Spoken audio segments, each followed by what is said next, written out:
Hello and welcome to the Football Social with Sky Bet. Big game. Big watch-along, of course, Massive for game. Arsenal against Manchester City. Yes. Very animated lineup on the Football Social. As always, let's meet the guests. No guesses for who they are supporting. We've got big Man City fan from Football Daily, James Wayne, and of course, Dave Jackson wearing his beloved Arsenal shirt. Boys, you are friends, but you are enemies today. How are you feeling about the game? I'm feeling quite confident. Are you? Adam Smith. Yes, mate. I actually do fancy us, especially after that win on Monday night. It's going to be a big one, mate. Wayno? I think he's lying. How are you feeling? City fan? I'm excited to see Foden start. That's always a massive positive. I think, stronger. Haven't done the team news yet, Wayno. Oh, sorry. Well, look forward to that. We'll give you the team news imminently. Very excited to say, making his debut on the show, former England international, FA Cup winner, Premier League winner. It is only Sean Wright-Phillips. Sean, great to have you on the show. How excited are you for this game? Very excited. Looking forward to it, to be honest with you. What have you made of Man City this season? Because last season they were blowing teams away for fun. It's been different this season, haven't they? They've had injuries and other issues to worry about, and it's not been the same Man City we saw last season. Yeah, no, I do agree with that. But at the same time, in the games that they've played, they've had the chances to win pretty much all of the games. And last year, where they would have taken them, this year they haven't, and the other teams have taken their chances, which then put us on the back foot. And obviously, we have to press them and more than likely to give up another chance in going at them. So it's been a difficult season, but it's a long way to go. Season's not over yet, is Yeah, it? not even Christmas yet. Long way to go in the season. And of course, we are joined in Social Corner by Will Brazier. Will, great to have you on the show as well. Just remind the viewers at home how they can get involved, because they are a big part of our show, as you know. Yes, so much to talk about. How's Ralph wrecked it for Southampton? What's going so rank for Frank at Chelsea? Rob Holding, Dave Jackson wants him to be Arsenal captain. Discuss and get your questions in for Sean Wright-Phillips at Football Daily, at Soccer AM, using the hashtag TFS. I'll tell you what, he deserves a round of applause. Well done. Thank you. Of course, there were some big games yesterday. Let's have a look at the results in the Premier League from all of yesterday's game. Big win for Liverpool. 2 goals from Mohamed Salah. Just continuing on from what has been a fantastic season so far. Liverpool 2, Watford 0. They are, of course, top of the table still. Disappointing day for Chelsea at Stamford Bridge. They lose at home to Bournemouth thanks to a Dan Gosling goal after 84 minutes. Another good day for Sheffield United. Chris Wilder can do no wrong as gaffer of Sheffield United. They beat Aston Villa 2-0. Get in there. With both of the goals. Will Brazier with his Birmingham City hat on. Very happy indeed. Leicester City 1, Norwich 1. Tim Krul own goal and a Timu Pukki strike. Burnley only goal in that game against Aston Villa, so all 3 points to Burnley thanks to Chris Wood after the 58th minute, and it was Southampton 0, West Ham 1, Sebastian Haller. So big win for West Ham, and of course there are a few games to bring you today, Dave Jackson. These are the scenes at Molineux. Big victory for Tottenham Hotspur. Well done, mate. Lucas Moore after 8 minutes, then there was an equalising goal. Great goal, it has to be said, from Traore. But Jan Vertonghen in the 91st minute with a header. The rain was pouring down, but it doesn't stop the celebrations. Look at what it means to Jose Mourinho, to his staff, the fans and the players. Big win for Tottenham, who've really turned it around since Jose Mourinho has been in charge. So we will talk about that in depth, no doubt, during the show. And another game that finished right before we came on air was Man United 1, Everton 1. Another solid result for big Duncan Ferguson. Own goal by Lindelof, cancelled out. Another goal from Mason Greenwood, who's had a great week. Of course, 2 goals midweek in the Europa League. So the points were shared in that one. Man United 1, Everton 1. And this is what it means to the Premier League table. It does not make for good reading if you're a Watford fan. Just 9 points after 17 games played. And look at that goal difference, minus 23. Norwich and Southampton occupy the bottom 3. Aston Villa just outside the relegation zone. Will Brazier. Yep, nearly there. They're flirting with it. OK, Newcastle in 11. Let's have a look at the top.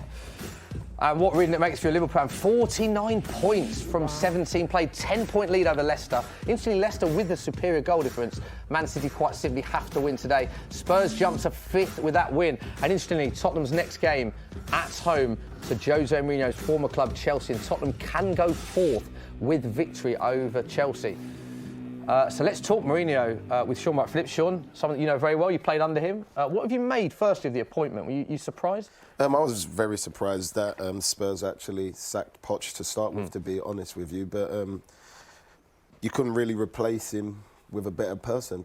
Mourinho, you've seen what he's done over the years, and obviously at some points what he hasn't done as well. But you can't take away how good of a manager he is. You don't lose things like that overnight, and he's come into the Spurs fold, and he's showing people what he's actually capable of getting players to do. You played under him. Give us an insight, because we all know a lot about Jose from what we see on the cameras and we see on the touchline in his press conferences. But what's he like to work with? For me, it was brilliant, like, because I hate running. Like, pre-season is like the worst part of football. When I started, obviously, under Joe Roy, it was always like 45-minute runs. I was always at the back because I just couldn't do long-distance running. Really? And obviously, when I signed for Mourinho, it was just all football. So it was like just touching the ball from as soon as we come in pre-season. Everyone, it's a different side. It's like disguised running as such. But there was an incident, like, when I realised he was quite premeditated. We would always prepare for training or the weekend after, and he always had like a plan in place. And we played again.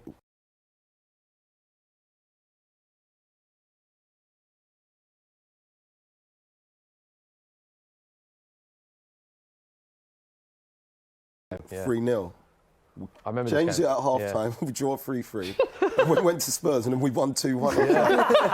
Right? So, like, in my head, I was like, it's either luck or he just kind of knows I was at what that he's game doing. at White Lane. I remember it vividly, And he'd always pre-planned for any eventuality. Yeah, it always seems like he had a strategy for what was going to happen and how he was going to deal with it.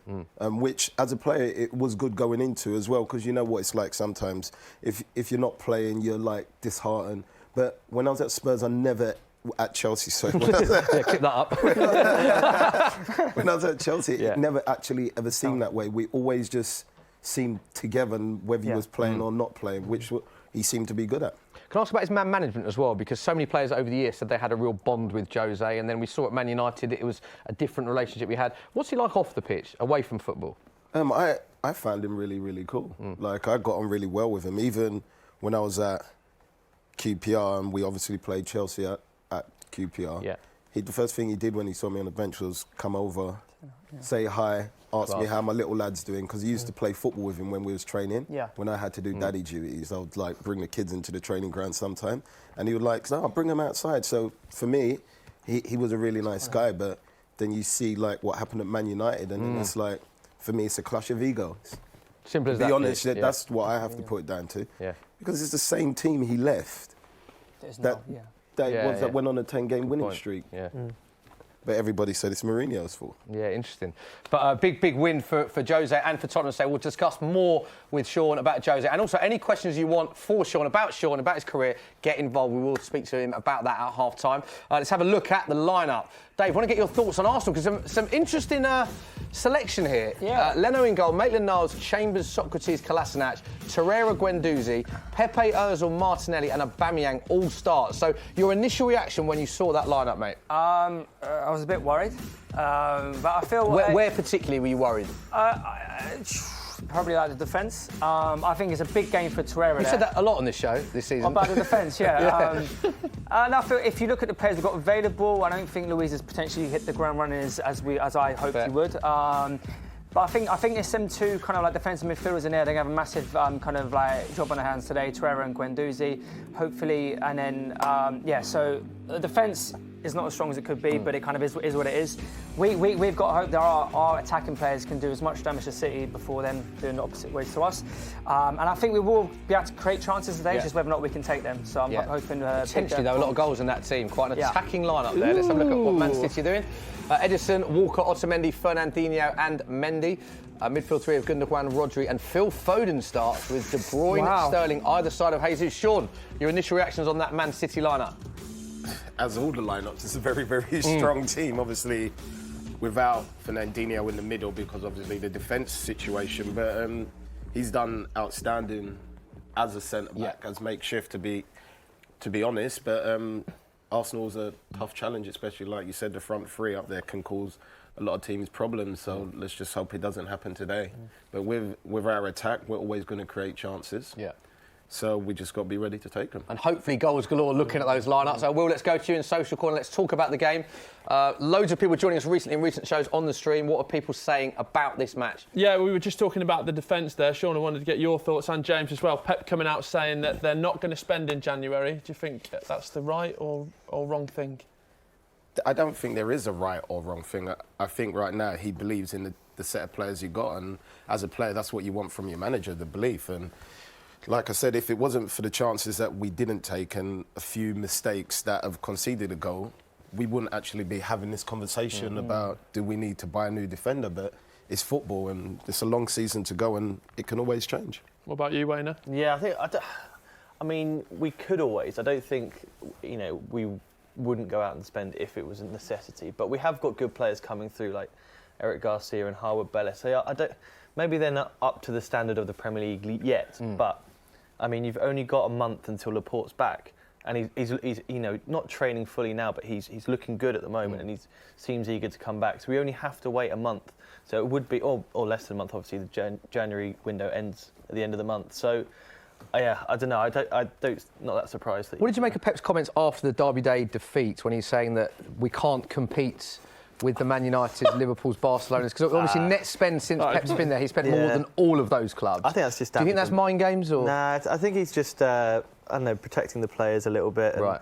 He's kind of just distracting the media off the performance itself. If he says something outrageous, then takes the attention away from the actual game itself, in my eyes anyway. Dave, looking at it as an Arsenal fan, looking at that Man City team, they have got issues at the back. Yeah. We know they've conceded goals. Do you look at that team now and think it is a more of a winnable game for Arsenal, for other teams, than it was last season? Because there was times that Man City just turned up last season I think just Arsenal rolling have a teams. lot of issues. I think 55 minutes into Monday's game, I'm thinking, I don't know how we're next going to score a goal. Never mind getting a win, but we managed to kind of get through that, score 3 quick goals, and for about 10 minutes we looked like the old Arsenal. We looked very, very good. We need to get a manager in soon. Because I think we got a bit fortunate with it's almost like the players stepped up a bit in that last half an hour of the West Ham game, whereas you're kind of looking to like, I don't necessarily think that was a manager that did that. I think they were definitely playing for Freddie, but I think we need to kind of identify a manager and get a manager in as soon as possible. Really. Okay, and speaking of Freddie, we can hear from him now. This is what he had to say ahead of the big match against Man City. What have you made of City just lately? For me, City is just a tremendous team. They play really, really well. They've had problems in their transition, a bit like we've had. People counted on them. You could see a little bit, I think, on their team sheet today that they changed a little bit and they have a bit more power in the back, a bit more speed, so it'll be harder to transition on them. What do you make of their team then? What is Pep Guardiola thinking, do you think? No, of course they come here. They always want to impose themselves on the opponents, and they want to keep possession. But at least with Mendy in the team and Walker on each side, that's a lot of power, a lot of speed. So you could see that they don't want to get counted on. How is Nicola Pepe? He's obviously in, but I think it was a bit touch and go. Yeah, no, he got a horrible tackle at West Ham. We're not happy about that. But so he's been a big touch and go all week. But I'm really, really happy he can start today and show how good he is. Good luck, Freddie. Thank you. Thank you very much. We're not. Round of applause, are we? Okay. Just Dave there. Away winner. No, we're not. It's just me there. Yeah, it's just you. Yeah. Let's talk Nicolas Pepe, Dave. Move it on for you because that was awkward for you. First goal in open play. Yeah. Wow. Record signing. Great goal. It was a great goal. Yeah. 4 goals in all competitions, but first in open play. Touch and go there. It's a long season. What have you made of Nicolas Pepe? Do you think this is going to be? I'll be honest. I was expecting a bit more, and I think that probably comes with the expectation of the price tag that came with him. The thing I have been quite impressed with him is that he hasn't gone missing. You know, even when we haven't been playing well, he's at least trying to take a player on. He's trying to kind of lift it a little bit. And I think that goal would have done him the power of good. And I'm actually happy that he's been able to start after having that little... touch and go, Freddie said there, but he does start. Sean, do you want to pick up on what Dave said there about the price tag? You made big moves in your career, big money moves at the time. Does that weigh on your mind? Huh? Just one. You moved a bit, didn't you? But does the price tag or a move to a new club, do you feel the pressure instantly? Is that... Are we being a bit critical on Pepe, saying that he's only scored 1 open play? Do you think that will be weighing on his mind a bit, the amount of money that he has gone for? No, I think as a player, if you're worried about a price tag, then you're not focusing on you playing the job in hand. Yeah. So I don't think that worries him. But the Premier League's a hard league. Like you said, Arsenal hasn't been playing too well, or like Arsenal. So he's coming into a team that isn't playing well and expected to change that by himself in a way. Do you know what I mean? But it's a hard challenge for him, but delighted for him to get the goal. And Hopefully not today. Do you think I hope he pushes on after that. Do you think he's shown signs, though, that he is going to be a top player? It just needs a bit of time to adapt. Yeah, if you see, like, obviously his history and then the flashes of stuff he's done in the games for Arsenal, you can definitely see he has something there. And from his finish, you can tell he can finish. So hopefully, it just rolls on now, because they say as an attacker, you have, like, purple spots where you just don't score. Like, when I broke for Man City, I played the whole season and couldn't get a goal. I hit the post, keeper saved it, just went wide until I scored my first goal, and then obviously it kind of changed and then the chances happened. So hopefully it's the same thing for him. Yeah, these are the scenes. Live pictures we give you from the Emirates now. Big game. Will Brazier's very excited. Look at him. Nervous. Big game for both teams. Dave, final thoughts going into this? We have to take our if we've got any chance of getting a positive result, we have to take our chances. I have to take your chances. You think you will get some? They're looking at. I know that you looked at City's defence, and you think that Arsenal will create chances. I think it's a massive half for Mesut Ozil. He needs to dictate. He needs to get hold of the ball, and if we can get him on the ball in positive areas, not looking backwards, it'd be massive 45 minutes as well for Guendouzi and Torreira. They need to try and do. They need to be at the ball, snapping at Manchester City's midfield. Yeah, so just a quick reminder of the teams: Arsenal, Leno, Socrates, Ozil, Torreira, Aubameyang, Maitland-Niles, Pepe, Chambers, Guendouzi, Kolasinac, Martinelli. Very attacking team for Arsenal. Man City, Edison in goal, Kyle Walker, Sterling, Gundogan, Jesus Rodrigo, Kevin De Bruyne, Mendy, Fernandinho, Nicolas Otamendi, Phil Foden. That was in order of numbers, not in the positions they're playing, as we all know. But Phil Foden starting, big game for Phil. Yeah. James. Yeah, I mean, I'm excited for it. I mean, the more minutes for him, the better in my eyes. And I've been saying it all season. People kind of not exactly mock him, but mock the amount of minutes he gets. Why is he not getting more minutes, though? Because every Man City fan that we speak to or have on the show, big fan of Phil Foden. Yeah. He's won an unbelievable amount of trophies for such a young player, but he doesn't start many games. Why is that for you? Because we're one of these teams, you've got to put the performance of the team, you know, from the manager's perspective, it's about the current team right now. And even though we big him up to this, degree, and he does get his minutes. Like, you look at many 19-year-olds in world football, they're not getting that. At a club this big, it's still a fantastic achievement. Like, even if it's just 20 minutes here, there, like, you don't really see that often. So, I mean, I'm not worried about the minutes. He's just had his 50th appearance for the club, so like, I'm not too worried about that. Yeah, not too bad. Are you a fan of Phil? Sean, the way he plays? plays? Very big fan of the way he plays. And he's at the best place to learn from. He's learning from people like Bernardo Silva, David Silva, Kevin De Bruyne, how to get in spaces, how to create chances, and how to even score goals. And he seems to be doing really well. He's just got to be patient. They say Silva leaves at the end of the season. There's his chance. Big opportunity then. Yeah, so the opportunity gets bigger. So just keep learning, and when he gets his chance, take it, as he has done. Like, he got sent off in a Champions League game before, man of the match. Plays this Champions League game, scores a goal. What more do you want from a 19-year-old? Yeah, well said. As always on the Football Social, we have got some group bets to give you with our predictions. So this is what the panel have decided. The outcome. Sterling first goal scorer. That is news to me. 25-1. Sean Wright Phillips has gone 3-1. Jesus, that is 25-1. Will's gone for 3-all, as he always does, Will. Not coming once at all. Raheem Sterling to score first. But you can get a mammoth 145-1 on that. Dave Jackson's gone 2-1 Arsenal with Aubameyang to score first, 80-1. Wow. James Wayne has gone 2-0 with Raheem Sterling to score. That is 25-1. That are all with Sky Bet. Don't forget, all odds are live and subject to change. Please gamble responsibly. So there we go. Will, 3-all again. Can you just, for first-time viewers on the Football Social, just explain this 3-all bet that you seem to be sticking with all season and last season? Well, as I always say, I'm a big fan of the content, and if it's 3-3, there's content for everyone there, Smith. And if you put a fiver on that, you're going to win some lovely Jaeger bombs for the Christmas party. Yeah. OK, and please drink responsibly as well as gamble responsibly. When the fun stuff usually stop as well. Will, quickly, let's get it over and done with before the game comes on. Birmingham City, we always... A little mention about Birmingham. How did they get on this weekend? We don't do it when we lose. We played twice on telly on Sky this week and lost twice. So. There we go. Dave, this is usually the point of the show where you go from very animated Dave to we don't hear anything from him. Well, it's still 0-0. So. You take it, blow the whistle. Smith, we have my 3-3s on here, but Dave Jackson has never seen Arsenal lose on the Football Social. Yeah, can we just 22 Arsenal games. Dave Jackson has never seen Arsenal lose on the Football Social. And James, tell us about so this season, your record as well. Every time I've been here, we've lost. So does not bode well, does it? Right, kick off his moments away. There we go, players on the pitch. So, Will, let's take some questions from social before we have our first bit of action from the game.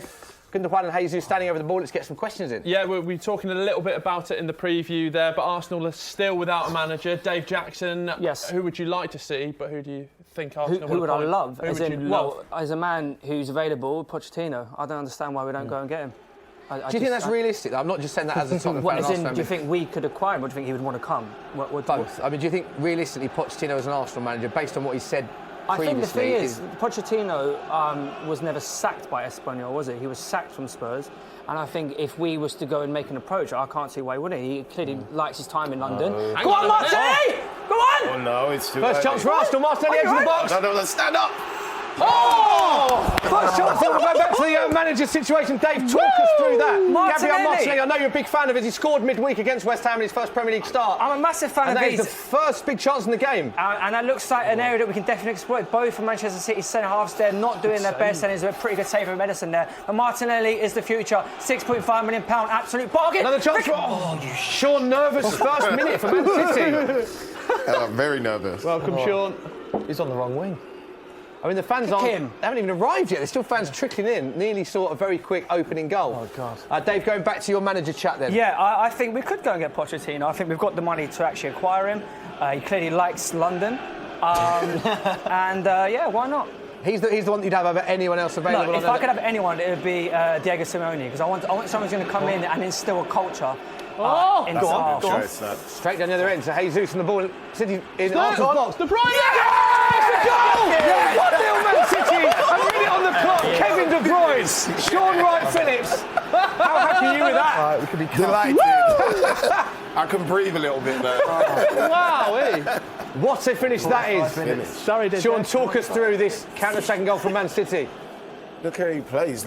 It's a great run from Fernandinho to start with, and obviously Jesus, as he does, he gets off the back of the defenders and cuts the ball back. The finish from KDB. Why is the left back ducked? See, a lot of people look at that first and think that's an easy finish. That is a very tough finish with how the ball's coming across, it's so isn't it? difficult, and he just struck it so cleanly as well. Who was that? Kolasinac. What a start. So Arsenal having a chance with Martinelli one end in the first minute, straight down the other end. Kevin De Bruyne with a fantastic finish. It is Arsenal 0, Man City 1. Let us know on the stream what you're thinking. Will, let's come straight to you. Arsenal fans, Man City fans, get in touch. Just remind the viewers how they can get involved in the show. Will? Yes, what a start we've had so far at Football Daily, at Soccer AM, and get your comments in the stream. I'm looking at it right now and we're reading the best ones out and getting the questions to the panel. It's going to be a long game, isn't it? It's going to be a long game, Dave. That was a very good finish, don't get me wrong. Very good finish. Where was our players? How are you allowing Kevin De Bruyne to have that much time and space anywhere on the pitch? It seemed like they didn't even know where he was. Nobody told Chambers that Jesus was where he was, because he would have reacted a lot quicker. Like, he had that ball under control and was just slowly jogging back. Also, after 2 minutes, everyone's bets off. Yeah. No, I said mine's off. No, yeah, Kevin De Bruyne. Who had Kevin De Bruyne, yeah, true. KDB, yes, there we go. You know, the fun has involved as well. officially Give us stopped, your mate. predictions as well on the stream. Kevin De Bruyne having a great season, 9 assists in the Premier League this season, which is more than any other player. And he's got himself on the score sheet as well. Top player KDB. So 1-0. What start we've had on the Football Social, James? Got nice and quite a nice, calm, reserved celebration, which makes me think that there's still a long way to go in this game, because there is. It was a goal in the second minute. That's the thing, we can still be opened up. The thing I was most intrigued about before this game is to see Pepe versus Mendy, because Mendy's coming back. He hasn't quite been what we saw in the first kind of 15 games when he first joined us, since his 2 horrible injuries. But in the last game in the Champions League, he looked like he was coming back into some form. And obviously Pepe himself is coming into form, so I was looking forward to that battle. I think you're going to be, we won't be seeing it as much as I would like to this game, considering Arsenal already on the back foot. But I can't really complain about that. Yeah, just showing a replay of the goal there. Kevin De Bruyne, fantastic finish. Where's all your midfielders? Good question, Sean. Very good question. Dave, would you like to answer that? That's kind of what I said, isn't it? Like, don't get me wrong, it's a very good finish, but how has he got that much space? Like, I don't like. Goal, another. End-to-end stuff, another half chance for Arsenal. But first Man City, but well defended by Arsenal. Doing? Every week they do this. At the back.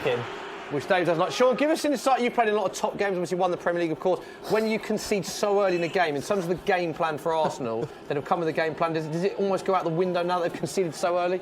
If they came with a defensive game plan, yeah. Sometimes it's a difficult one, especially even if you're the team that scores that early. Man City don't really have that problem, but when I used to play, if we had got an early goal, it was like sometimes, all right, we've got like 86 minutes left to go, you know what I mean? So, but it can work against. But the way City play, they keep going for goals. They keep the ball well, so they'll have most of the possession. Yeah. And hopefully they'll make a few more chances off them. Yeah, something tells me that we will be seeing more goals in this game. OK, Will, let's go to you in social corner. Let's get some questions for people on the stream. Yeah, I mean, a lot of it is coming back to the title race now. So, do Manchester City, Sean, still have a chance for this title? Well, mathematically, they do, but... Yeah, definitely. In my eyes, I think they do. Obviously, right now, just looking at it, I'm like, where the hell is Liverpool going to not drop a point sort of thing? But Christmas, everybody knows how hard the Christmas period is.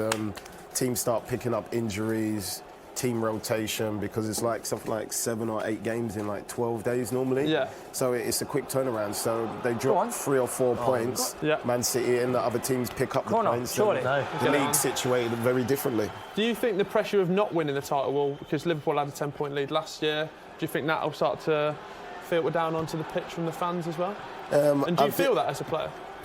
I wouldn't say you feel it in that way, but you feel it in a way is like, this can't happen again, sure. You know what I mean? But it's the Premier League so tough. Like it can go any way. Like they can either kick on and then just keep winning until it's out of reach for everybody, or they, like I said, they'll drop a few points. The other teams pick up points, and everybody's talking differently then. So I think after Christmas we'll tell the full story. And obviously Liverpool as well. A lot of fixtures coming up over Christmas because they go to Qatar for the Club World Cup. They're in the Carabao Cup as well. Great competition. Merseyside derby in the FA Cup. So do you feel, Will, this is the period for Liverpool to get through? If they get through Christmas and the December period with the fixtures with a decent return, that it's theirs to lose effectively. We've also got that like sort of mini February break as well, haven't we? So I think especially after January, where Liverpool are strengthening and Man City aren't for right or wrong reasons, I think they weathered the storm. They didn't have Fabinho for a couple of weeks. When they didn't have Alisson, they weathered the storm. And even when they played the Merseyside derby, there was no Salah and no Firmino. Origi and Shaqiri come in and they win 5-2. So, I mean... Another chance for City. I think this is their time. Ball whipped in, cleared by Arsenal. Dave Jackson's got his head in his hands. Dave, initial reaction to the first 7 minutes of the game? Go on, run him! Hold on, let's just see what's going on. Martinelli, beat him! Yo! Take time! Hit it left foot! Pepe! The chances here, Smithy, I'm telling you. Gabriel Martinelli, on positives for Arsenal, started very bright indeed. He's an extremely good player. That's all I've got for you, mate. Yeah? Let me concentrate. Is that the insight you've got for us? Have you watched him all season? No, because I remember watching, you see, like the City United game last week. Like City started very, very well, but then like they managed to like weather that, and then but we've done the complete opposite here. They obviously started well, but we've actually conceded. So now we've got to go and chase the ball, which means there's space for Man City to exploit. It's complete stupid. This is the champions you're playing, Dave. This is true. They've been given the ball, like Arsenal have been given the ball in a silly position. Free kick comes to Arsenal's rescue. Martinelli looks really good so far. So, Dave, everyone's fit for you. Obviously, Arsenal we know about Arsenal's issues at the back, but they have got a lot of good players going forward. Everyone's fit for you. Who do you start in those attacking positions for Arsenal? Because it's been changed a lot this season. It's difficult to fit Lacazette and Aubameyang in the same team. Really? You wouldn't start them? See me, they are probably our 2 best players, I would say. So it doesn't make sense to have one of them 2 players not the kind of player. But I guess to try and get decent balance in a team, then you obviously kind of can't, because then I think if we have Aubameyang out wide, you kind of lose him as that number 10, as an actual striker kind of thing. And I think he probably is the better striker. If you're going to be a choice to have Lacazette or Aubameyang, I'll go Aubameyang over Lacazette. And this is it. Ozil, a man that he's over a free kick corner now. Ozil whips it in. I'm really glad he's back in the fold. I'm really glad he's back in the team. Oh, what a touch that was, by the way. So you start Mesut Ozil, fully fit Arsenal team. Mesut Ozil starts for you every day of the week. How can you look across the line, Smith? This is stupid. It's like the thing is when you go to these big teams, right?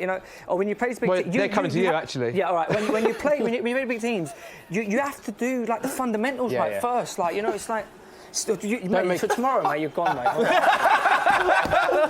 James, is there anything you'd like to say to Dave now? No, good friends you are.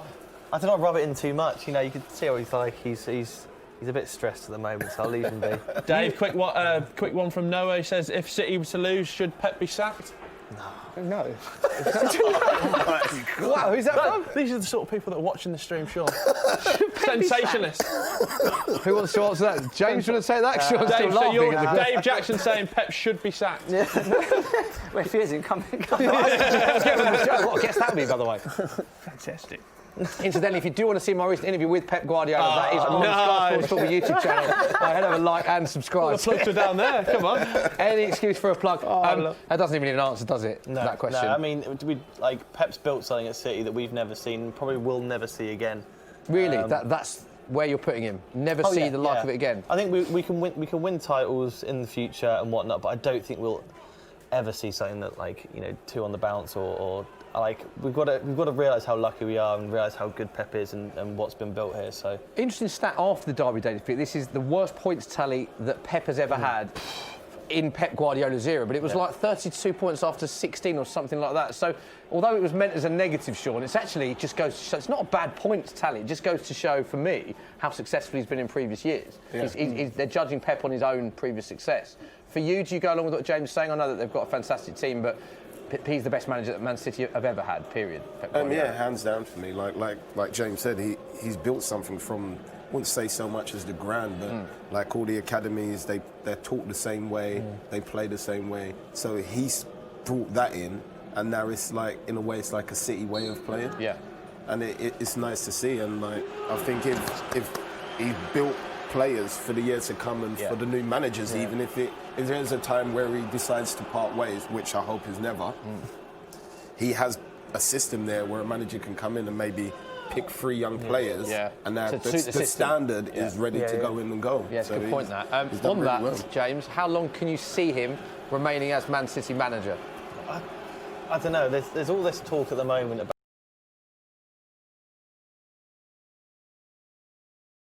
where he can decide to leave this season.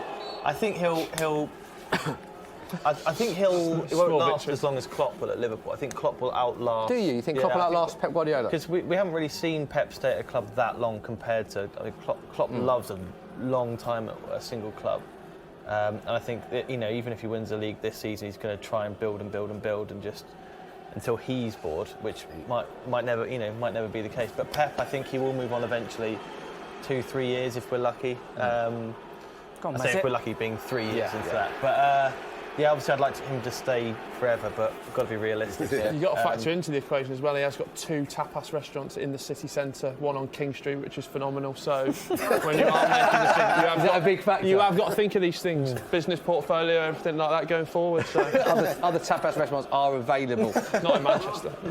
Most team changes in the Premier League this season, Pep Guardiola, 44. That's how Does that surprise you as a team that have been champions, retaining Premier League? I think we've had our injuries and we're trying to trying to plug a lot of holes, and I'm not surprised by that at all. I mean, we've had 3 players playing left back this season. We've had centre mids playing centre backs. Yeah, fair point. That's completely normal for the situation we're in. Not a bad response. Smith, Dave, go on. I was just going to bring up Spurs for you, to get your plug in. Me and Sean was telling me Jose makes the team resilient. Very evident in that performance there, wasn't it? Yeah, I will be honest and say I thought Wolves were very good, and it was we all watched the last together. I watched the whole game. The last together as a collective. We watched the last 20 minutes. It was end to end, and I thought actually if anyone was more likely to score, it was Wolves. But big win, and I think they're sometimes more exciting when you don't sort of deserve to win, or they're a tight game and you grind it out with a set piece. It's quite enjoyable as a fan way to win a match when you can't see it coming.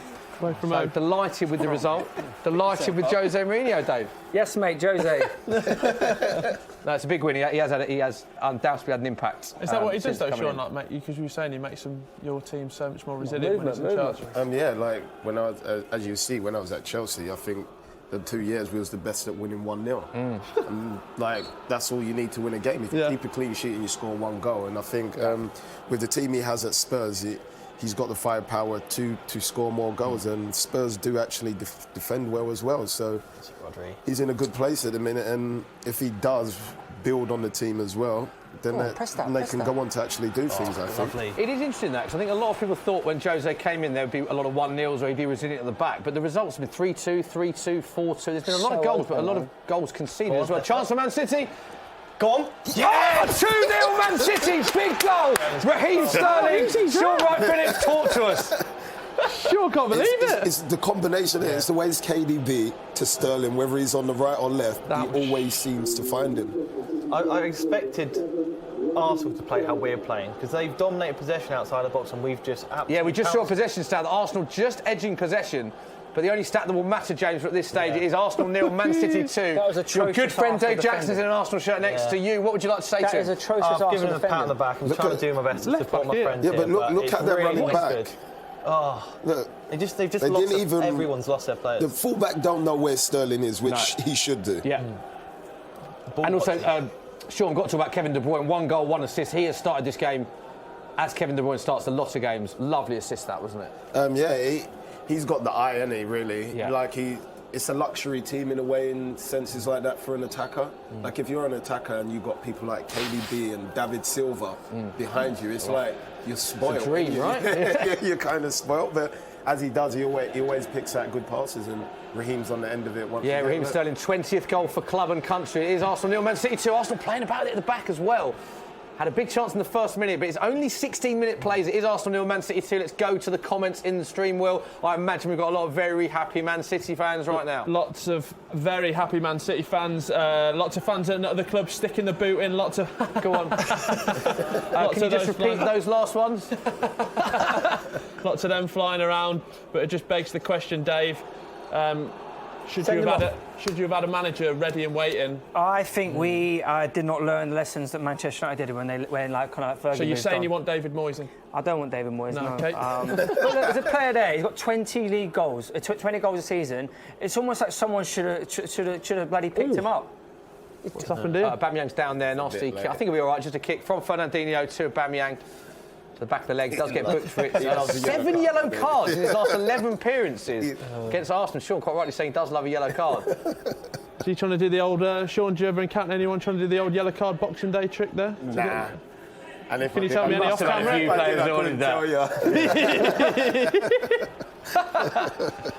Dave, I'm trying to give you a stat to give you some sort of positivity. Joint best comeback record in the Premier League this season. Arsenal winning 10 points from losing positions. Wow, so you have been in this situation 10. before. Yeah. Do you see any sign of your beloved Arsenal coming back to it, or is your Christmas ruined? We just got to try and not concede another one before half time. You'd take 2-0 Man City right now at half time. To get to half time at 2-0, yeah. How many is it until you jump in the tree you were saying? 5. It was 5. To do an elf on the Christmas tree. What I love about James Wayne is that we all sort of quite obvious. You're quite sort of subtle with the way that you put the dig in. Little one in the stomach. And Man City on the attack again. Wow. Oh, only 18 minutes gone, 2 goals on the Football Social. Get your questions in. Arsenal fans, what is going on at the Emirates? Man City fans, are you still in the title race if you win this? And other fans as well, let us know what you think about the battle for top 4. Fantastic. Tottenham winning today, Wolves losing 2, Spurs of course, Leicester drawing yesterday, Chelsea losing, Man City drawing. The race for the top 4 is well and truly on as well. Well done, Foden. This is Help mental. him. Instantly, you can get 12 to 1. Dave Jackson, 12 to 1 with our friends at Sky Bet for Arsenal to come back and win 3-2. Don't forget you must be 18 plus, full terms and conditions apply. Please bet responsibly. 12 to 1, 3-2 Arsenal. Arsenal. A tenner, isn't it? You know what I mean? To win? Big time. Come Agree. on. Right, this is going straight on Socrates' bonds. Watch this. Go on, Dave, talk us through what's going on. Half Ozil. chance for Arsenal. Ozil over a free He's kick. got a free kick Look on at the Arsenal's boots, Dave. right. Have a look at Ozil's boots there. Champagne Preds. Yeah? An absolute turn back. Sean, I remember you in the F50s, was it? Yeah. Yeah, fantastic vintage. Knowledge there. Oh, come on. There we go. Mesut Beat the Ozil whips first the free man. kick in.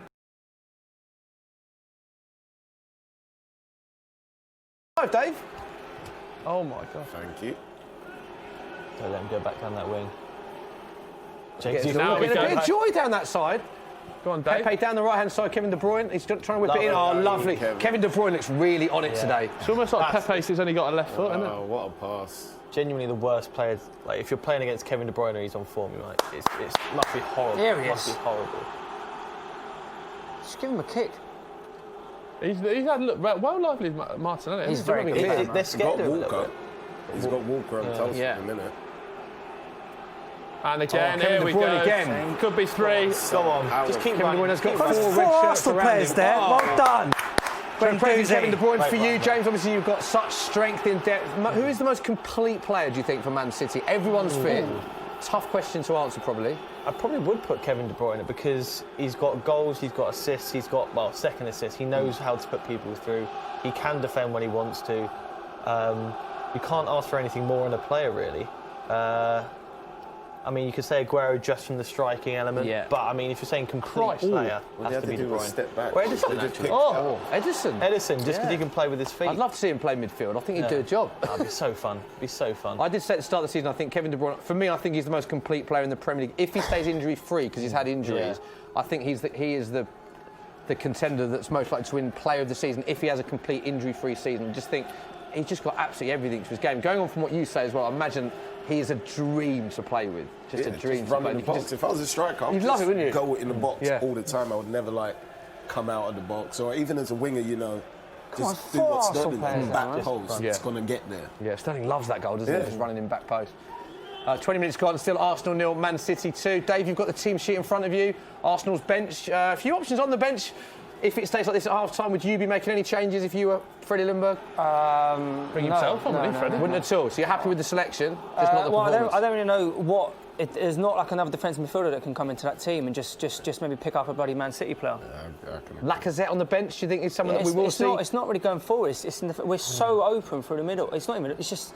It's like they haven't planned for it whatsoever. And it's atrocious. This was the meltdown that we all expected but didn't know we'd get. And again. Oh, God. Still alive, Man And City again. playing it about lovely, and it's in the box. Arsenal clear the danger. Only half clear. Bang. Over the bar. Let's bring you those substitutes for those unaware of the bench. Martinez, obviously Arsenal's backup keeper. Alexander Lacazette, David Luiz, Reece Nelson, Joe Willock, Emile Smith-Rowe, picking him up? and Saka. That is What's he Arsenal's doing? bench. He dragged to the Cross, ball. yeah. Yeah. In case you're wondering what's going on, we are watching a replay of the second goal. A very young bench for Arsenal, so they do have a lot of options on the bench. Man City's bench, incidentally, Claudio Bravo, Zinchenko, Angelino, Bernardo Silva, Riyad Mahrez, Cancelo, Eric Garcia.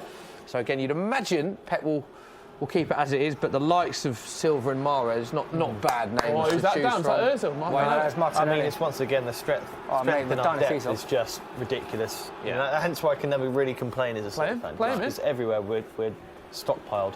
Maybe not in defence as much, but that's still. Go on, Pepe down the right, whips it in. it's not too bad, It's a poor it's not ball. too It is bad. cleared by Man City. Let's go to social corner, Will, and take some questions. Yeah, Ishmael says Sunday League players can defend better than Arsenal. A comment and a sentiment that I think we can all get on board with there.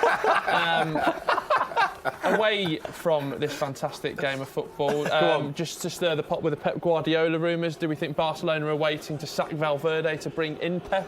Could we see a reunion, a renaissance period in the north of Spain, south of Spain? My geography's not that good. I think if I worked at Barcelona or was you'd want it so bad because I don't think the Barcelona fans are happy with the way Valverde plays. He's not what they're used to, not really kind of the Cruyff and the Guardiola kind of way of playing that total football. They'd love it. I'd hate it. So let's just hope it doesn't happen. What do you think Pep's mindset would be about going back to Barcelona? 8 league titles in 10 full seasons as a manager, 23 major trophies in his managerial career. I mean, unbelievable manager. But do you think his mindset will be that he wants to go back to Barcelona one day? I don't think he does. I think it'll be too much for him. He's very intense. Seems a very intense manager in person. Yeah. And he's done what he has at Barcelona. I don't think he'd want to tarnish it. I think the thing is, if you were Pep, he could not achieve what he achieved the first time round. So there's only way think. down Like from Zidane, there, right? You know, because he basically had Messi as Messi, right? You know, he was almost Messi about to come to his peak. Yeah. It's like there's no way he could do what he did. Yeah. You don't think Again. Barcelona now are the threat they were under Pep back then? No, I think They're he could. still a good I think team, he could but- go to Barcelona and win trophies. Yeah. But I think he reached such a high point. For him to go back now, the expectation will be up there. Yeah, yeah. It's almost like his reputation will And his only go legacy, downwards. yeah, he might It's- chance He's his fancied legacy. international football as well, hasn't he? He Yeah, said, come out and said that in the past. So. I'll take him at Birmingham. We have got a Pep, actually. Seems to do the very leagues good though, one. doesn't he? He seems to go from country to country. Yeah. What, you reckon a little Italy. Serie Aston? That's why. If he does, which like James says, I hope he doesn't. I think that could be a possibility if Juventus or something like that. AC Milan have got a bit of Wonga to spend, haven't they? A bit of cash. Wonga. Bit ready. Imagine if you turn them around. Down south now, we've got to fit in, sure. Will, any more questions on the stream while there's a fairly quiet Yeah, plenty moment in the flying game? in, thick and fast. If you want to get in touch, use the hashtag TFS, get them in Come the on, stream. that's it. Or at SoccerAM, at Football Daily. It was announced this week, obviously Chelsea's transfer ban has been rescinded. Yes, big news. Um, Oh, nice bit of skill there from Pepe Mesut Ozil. Lovely bit of play for Arsenal down the right-hand side. Just stick with this, Will, before we come to that question. Arsenal playing it all the way back, though. Go on, let's get it in. Yeah, who do we think they should... If one dream signing for Chelsea, obviously Zaha's been mentioned, Ben Chilwell Sancho's been mentioned as well. obviously not happy. And then there's the scandal at Napoli as well. Apparently Koulibaly, Mertens, all up for grabs as well. So It's like people are mentioning like, all right, Jadon Sancho, but I mean like Zaha, but they've got like 4 totally amazing agree. wingers there. Surely defenders what they need. Yeah, totally agree. don't get it. Chilwell seems to be the obvious one for me because I don't think Alonso gives them that much defensively and isn't playing as well as he was, and Emerson has never really seemed to fit into that team. I think Chilwell would... If you're Ben Chilwell, though, a couple of seasons ago, the Leicester to Chelsea move, you can understand. But Leicester now, I feel like a tough team to lead, isn't it? Yeah, I can agree with that. Yeah, but if I was, it'd definitely be in the defence if he's going to buy somebody a bit younger, I think. I think Nathan Ake is the most likely signing for Chelsea because he's got a buyback clause from the move from Chelsea to Bournemouth. I think they really like. I think he's a fantastic player and no disrespect to Bournemouth. I've been a big fan of Eddie Howe and the way Bournemouth play, which I've mentioned many times on this show. But I think if Chelsea came calling with that buyback clause option that he's got, and I think that he would start in that Chelsea team as well, I can possibly see Ake got to hit it. Chance for Arsenal. That was going in. Stand up, don't give a penalty. Look, Big moment in the game. Arsenal players appealing for a penalty. The ref shakes his head. Dave Jackson is on his feet. This will, of course, go to VAR, but the ref has not given it, which is a big factor when overturning a decision. So it's likely that the ref won't overturn it based on the fact that he hasn't given it, but VAR will look at it. If you're waiting for play to They have until the next break of play to look at this. Of course, the ball is still in play.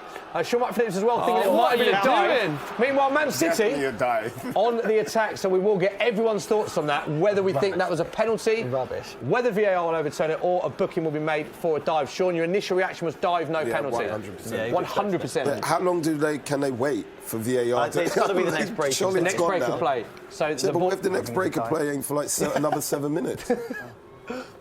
Well, it'd be interesting to see how long it is. Man City passing it around. If he does get booked for this, it'd be really. The maximum time is until the next. next break of play. So that's the amount of time they have until to potentially overturn it. Like for Guendouzi giving away, if he has got a yellow card, how silly is that? He's got to defend a lot this game, and now he's lost his kind of one opportunity to put a little bit of a maybe tactical foul, a bit of a. There's a big appeal from the Arsenal fans behind the goal, as there would be, as you'd expect. Well out, Callum. But the ball is still in play, and Man City have it in attack. Dave, with your Arsenal hat on, take it off. I was being unbiased, penalty or no penalty? I'd have to see. I'd have to see it again. I don't think there was much of an appeal from the Arsenal players. To be fair, just the fans behind the goal that. So no penalties given. We're in the 28th minute. We'll of course update you. It's a little bit encouraging, though. You know. That's all I've got. Will anyone mentioning VAR that decision, penalty? Any thoughts? The ball's still in play. Arsenal have a chance. Mesut. Go on, champagne press. Well done. Robbie said, "I've just seen it. It's not a dive." There was another one in there saying he thought it was a dive. So my opinions, many are subjective, but we all know it was still a big waiting fat for a dive. replay. Danny. None of us have seen a replay of that decision. As soon as we see a replay, we will give you our thoughts. If that's a penalty, I'll get Sean Wright Phillips tattooed on my inner thigh. Would you actually? Oh, that's on camera. Never thought. Please make it a penalty. Yeah, I never thought I'd want to see a penalty as a Spurs fan, but I really want to see a penalty now. Of a tattoo. So can they still? If the break and play still hasn't happened, so can it be a penalty? Yeah, that's what I mean. They have until the next break of play to overrule it. So VAR will look at any decision like that. Oh, the ball until the next break of play. So they probably looked at it and decided. They are looking at it in Stockley Park as we speak. It's very unlikely, we think, that it will be overturned, but obviously we are not operating VAR at Stockley Park. The ball hasn't gone out of play yet. So as soon as we see a replay, we will update you. We haven't seen a replay. This might be the ball out of play. No, it's not. It's all right, Robbie. On a side note, this must be the longest ball not out of play that I've ever seen. Sean, what's your favourite ball not out of play moment in Premier League? This one. What a time. Will, you're the great thing about having you on the show as a Birmingham fan, you're very honest, you have no allegiance to either side. What was your initial reaction when you saw that penalty or no penalty? Well, I've never had a tattoo, so I wouldn't make such a bold claim, so I do think it was a big fat dive from the cheetah. Okay. From the cheetah. There we go. Right, there we go. It's a penalty! He's giving it. Right, so it is a free gonna kick check it? to Man City, so we will have a replay of the penalty, Sean. Oh, What was that? Sean Wright Phillips called it. He said no penalty dive. So with that said, he's lucky not to get booked there, Sean. Yeah, that's which you did say straight away. That should be yellow card. that does mean that you've got to get a tattoo of me on. Sorry, Sean, that's the rules. Those are the rules. So a few people on the stream saying no dive, Will. Has anyone changed their I'll say mind? a few. One person said it was a penalty, but he must just be watching us watch the stream, because if you got two eyes, you know that was definitely not a penalty. But I think just picking back up on the Chelsea shout, we had a little bit about it. But Dave, about you? What? For Chelsea. Who they should sign? Yeah.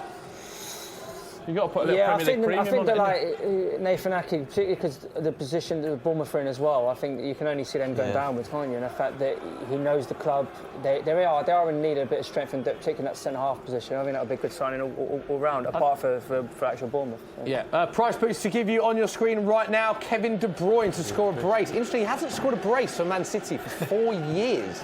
Wow. It was 3-1. It's now 7-2 with Sky Bet. Don't forget, you must be 18 plus. Full terms and conditions apply. Wow. There we go, 7-2 for De Bruyne to score a brace. Reminder that it is still 2-0 at the Emirates. Arsenal 0, Man City 2, with goals from KDB and Raheem Sterling.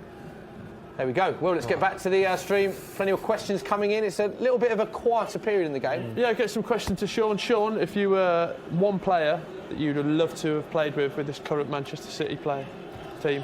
Kevin De Bruyne. Yeah? Yeah, definitely Kevin De Bruyne. Like I said before earlier in the show, just as a winger, just being able to run and know the ball's coming. You don't even have to call for the ball. He just sees you and he expects it from you, which is a nice feeling as an attacker to have. Obviously, you've done different stuff with Manchester City now, but obviously you're there in the beginning, but before the big money came in. What were obviously the players, but what were the big differences on and off the pitch? I'd say the drive, and obviously the club's ambition in the direction it's going. Of course, back then it was a dream to have the club do what they're doing now, but it wasn't sufficient and it didn't look like it was going to happen. So we just wanted to stay in the Premier League back then. But now the focus and the drive is to win the Premier League or win as many trophies as you possibly can, which they did last year really well. Fantastic. Smith, you're getting a bit of that now, aren't you, with Jose? That sort of expectancy, that winning mentality? Spurs? Yeah. Go on, Dave, you want to take this question? Day off, man. Do you think the expectancy's gone up then, Will? I don't think you get to Jose. Jose Mourinho doesn't go to Spurs without a transfer budget being provided in January? And he also doesn't go without thinking he can win a trophy there. I think he will win a domestic trophy as manager of Tottenham. Can't be the Carabao Cup though, unfortunately, this year, because you did lose to Colchester on penalties. We did, that is factually correct. Moving on, Will. Free kick for Arsenal. Dave, talk us through this. Mesut Ozil, can he pick someone out? Socrates, back stick. That's just poor, isn't it? Come on, Pepe, beat him. 1-on-1. We spoke about Pepe. That is a ball! Dave, we spoke about Pepe before the game. What do you make of his first half an hour? I don't think he's done too much wrong. I don't think, our issues have not been going forward. I feel like we've had a few sniffs. Look at that space. Yeah, Sterling, look at it. It's a better ball, is it? Yeah. Right, a bit of a stat question for you guys to get involved in. Would you call it a quiz? I could call it a quiz. Get it in. Quiz. Since his Premier League debut, a man we've been speaking about highly, Sean Wright Phillips say the one he'd once played more than any other City player is Kevin De Bruyne. He has been probably, arguably, the best player on the pitch so far. And since his Premier League debut for Man City in September 2015, KDB has both scored and assisted. So scored and assisted in 11 different games in the Premier League. Only 3 players have done so more in this time. Can you name the 3 players? All Sterling. Premier League players. Sterling is not one of them. Scored or assisted? Firmino. Firmino is one of them. Get in. So scored and assisted. Oh, scored and assisted. Scored and assisted in the same game 11 times in the Premier League. Salah is one. James Maddison. Well done. So 3 players have done more. Salah and Firmino have done it 13 times. There's one other player who's done it more, 12 times. James Maddison. Not James Maddison. Harry Kane. Not Harry Kane, not Mesut Ozil. It's got to be a City player. Lucas Moura. Silva. Not Lucas Moura. Sergio Aguero. Not Sergio Aguero. Ian Walker. No, Ian Walker. Ian Walker. Unsurprisingly, no. One more player. Get involved if you know on the stream. Yeah, get him in, and I'll pretend I've come up with the answer. Fantastic. One other player. Eden Hazard? No. Leroy Sané? No. Christian Eriksen? No. You can't just This say is since 2015. Since 2015. correct. All right. Oh, I love it when we get a little... Oh, Here we that's go. tough. Oh, this is It's going to be a Tottenham player. He's a bit excited about this. It's going to be a Spurs player. There we Christian go. Eriksen. No. Said that. Dele Alli. Son. Yes, it is Son Heung-min. There we go. Son Heung-min 12. Firmino, Salah 13. Kevin De Bruyne 11. That is scoring and assisting in the same game. 4 top players. All right, if we get Do you one have back any of before those half-time. 4 players? Are you going to say KDB again, Sean? Have all of them? Thank KDB. Trying to think of a question where the answer isn't KDB. Stephen Carr. What's going on here? What? Just I don't having know a what's go. going on. Right back. Anyone? All right. Rodri booking 35th minute, by the way. Confirmation of that on your screen did get booked. Bit of a lull in the game. Well, there is a lull, slight Smith. injury. Go on. Plenty, don't like to have this sort of negative outlook on life, but a question from Blue Penguin. Not He who's says, going to get relegated. no, worse. Who do you think will be the next manager out of the league? Oh. Who do you think will Out be of the sacked? league. Sounds like it's a game show. They get booted out. Could be Here's gone. what you could have won. I mean, we've had a few chops and changes recently. Manuel Pellegrini, good result for him yesterday. We mentioned it at the top of the show. Yeah. Ralph down at Southampton. Well, hopefully Arsenal working That's on a it. question. I know. It's a You know conversation. what it is? Social media. don't get involved with it, mate. Need to get out of it. It is brutal, isn't it? The amount the managers coming and going. Yeah, it's just... I mean, Watford have got rid of 2 this season already. I mean, there's one. Nigel Pearson. Is he the right man at Watford? It'd be fun. Let go of a second division Belgian team last season. Arsenal should get Eddie Howe. Eddie Howe for you, Sean. He'll be a good Eddie manager Howe's the for Arsenal. standout contender for the Arsenal job. He'll definitely be a good manager for You think? Arsenal. Yeah, 100%. If he can do it with Bournemouth, no disrespect to Bournemouth. Yeah. He can definitely do it at Bournemouth. Yeah, Bournemouth took him League 2 they were in the relegation zone, I believe, when he took charge at Bournemouth, all the way to Premier League, and they have maintained their status as a Premier League club. Weaknesses at the back for Bournemouth. I know they kept a clean sheet yesterday, but that is probably the critique that a lot of people have of Bournemouth teams. They do tend to concede a lot of goals, although they beat Chelsea 1-0 yesterday. Injury. And it's worth pointing out they have had probably the Left back. worst run of injury. As Sean Wright Phillips says, as an Arsenal fan, how would you react if Eddie Howe got the job? I wouldn't. I feel like there's a better calibre of manager at the high level that we could go and get. That is not a disrespect towards Ed Howe, because Well, the it job is a is little done. bit. But do you think that calibre of manager will go? Because to you're like, Arsenal? yeah, because you have to think about Arsenal's situation. Yeah, They're yeah. not winning anything. I feel- they're not really getting a budget to spend. Keep that going, what they They're want. rubbish. Yeah, I feel other like- reasons. Could finish 7th. I feel Sheffield like United we've are above actually got the infrastructure there to get Yeah, back that to I the top. agree with. But this? I think he's bringing Saka on at left back, so it's going to be interesting, isn't it? Right, injury for Arsenal. Dave, just talk us to what happened. He's going to have to. I don't know. He's going to put left back. You're gonna have to shuffle the maybe team. put like Luiz Gwen. I would put David Luiz because of his experience. Just and to go just in tell there. him to stay there. And 'cause he's Don't made- go forward. Did you stay in boo that? position. No. Just missed him. Yeah. So it looks like Saka's coming on. Is it Kolasinac coming off? Dave, injury to his ankle, it looks like. It looked like he'd been playing with an injury all game. This is bad. This is. I feel like he should want another centre half on him. We'd go free at the back, and then have That's an what I mean. extra There's a line. way to do it. So Made confirmation a of this sub. It is Kolasinac coming off for Arsenal, limping off. Left ankle, it looks like. Right ankle, is it, Kolasinac? He's definitely coming off. Saka's coming on. So you expect him to play as a fullback, Dave? Well, and maybe Martinez. Or maybe he changes it a bit? I don't. I'm He trying gone to 3 figure out. Maiden now playing centre back. Yeah, Yeah, this is what going it to looks get like messy, he's innit? going for it. And why ain't he got him on already? Come on, Freddie. That's Christmas will be through it, mate. Come on. Oh, this isn't good, is Has it? Freddie Ljungberg got an outside chance if he manages to have a bit of a Ole Gunnar Again, I Solskjaer think moment that and again turn would results be- around? Is would be he us not in learning the from running? Manchester United again. I think we need a manager who's going to come in and almost install a brand new culture, because I feel like we've got the hangover of the post-Wenger years. Unai tried to come in, probably Who wasn't. knows? It's a card game, isn't it? Whatever his name is, Unai Emery. So he decided came in. I actually think he did a decent job first season. If we could have got the Champions League football that he probably should have gone and got, then it'd be a little bit different. But the moment the players stop playing for you, do you think that happened as an Arsenal fan? You think that the 100%. Arsenal players I feel categorically stopped playing for Unai Emery? I feel the players lost respect for him, and I think in any walk of life, if you Oh my God. KDB with a chance. Oh, what a goal! Sean, surely that is goal of the day so far. What a strike. A man that we were talking about, you said you want to play with him over any other City player, and he has been on fire today. An assist and 2 goals for KDB. There's the brace, whoever put that bet on it. There we go, yeah. We brought it to you with Sky Bet. It is now Arsenal 0, Man City 3. It is all going wrong. Can we please, on camera 2, have a zoom in on Dave Jackson's face because it is a picture. There we go. If you want to go in any further, be my guest. He just rolled it. close him down, close him down. Oh, Dave, like a training goal, isn't it? It's like as Arsenal fan right now. Chambers has to step out. Yeah. Do you know what I mean? That is a brilliant. He's not going to do anything now. Yeah, he just steps back. I mean, unbelievable strike there. Look at Dave, there he is. Dave, great strike. Mate. From a Man City point of view, a lot of positives. Mate, this is But brilliant, bro. defensively for Arsenal again, That tree's getting what is going on?